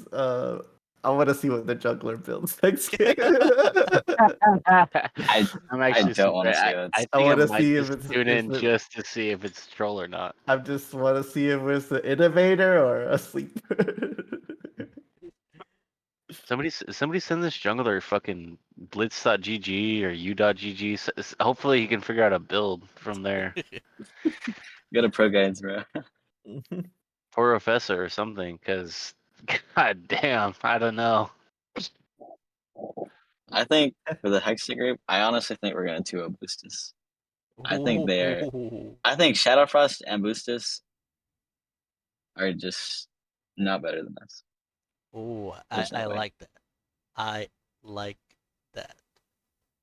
Um, so with that said, I want to appreciate everyone that joined the chat, everybody that talked here, all the guests, Big Gold Chaotix that dropped earlier, Peacemaker, Notice. You guys were here for 3 long hours, so much appreciated. I wish you guys have a good night, a good week. We definitely will be back next Monday with more guests. And if you guys want to, follow us or anything like that, tomorrow we're gonna cover week 4 of the AML with Eclipse Tides Blood Moon playing. On Friday we're gonna cover ET New Moon versus Clown Gaming. So watch out the stream. We're gonna transmit that one. But yeah, I just wanna thank everybody. Wish you guys have a good night. If you guys have any shout outs to say, feel free to do so. Uh, shout out my org CB. Uh, it's been a rough go of it, but hopefully we can show up on the roster these coming weeks, and yeah, hoping to make a name for CB these next few weeks. Nice, nice. I want to shout out Forsaken Deity. This is an up and coming org. So our first weeks were rough, but I think we really have. I think we're really underrated, and I think we're gonna prove it. Yeah, I'm definitely looking forward to see you guys, growing up on the league, showing up that you guys are not here to just for fun, you guys are here to win. That's the spirit. Yeah. What uh, about you? I'll shout out. Gotta shout out my CB Ranger buds, and I I don't know. We're gonna make a comeback one. um, but I also want to shout out my friend Feathers, doing top lane work. Yeah, that's about it. Sounds good, sounds good. Shout out to the chat, Robbie. Thanks for coming. Tiggsy, you guys stayed for the whole bloody 3 hours, PogChamp for you guys. Um, so I'll see you guys for those who want to come in tomorrow to watch AML. I'm gonna be here. I'm gonna be here Friday and next Monday, and so on and so on. Stay tuned because just one final announcement is Titans is gonna start pretty soon. So this Friday is the end of the applications, and Sam's was telling that they're gonna try to do the draw show between Monday and Friday of the following week, so between 14th and 18th. So most likely we're gonna run a special podcast edition to cover the draw show for Titans Divinity League. It's gonna be on the weekend, Saturday or Sunday. I'm still gonna check on a couple things, and and when that starts, we will return covering all the matches, covering player of the game, player of the series, that kind of stuff. And on that podcast, I want to show you guys because now I have here with me physically the ET award for that league, and I want to show how you guys how it looks like, get your guys' opinion, get your guys' feedback. It's not exactly how we designed initially, but it looks pretty dope. At least personally, I think it is, and I want to see how it goes for the next split. So stay tuned. I'll definitely send out messages, especially on the Titans Discord channel, things like that, and gonna start to run that special um, podcast. And I'm gonna look to invite different people and more people to come and talk how it did a couple weeks ago with AGL as well. So it's gonna be pretty nice. I hope to see you guys here, and I wish you guys a good week and a good night. So with that being said, I'll say goodbye and see you guys next time. Yeah, thanks for having us.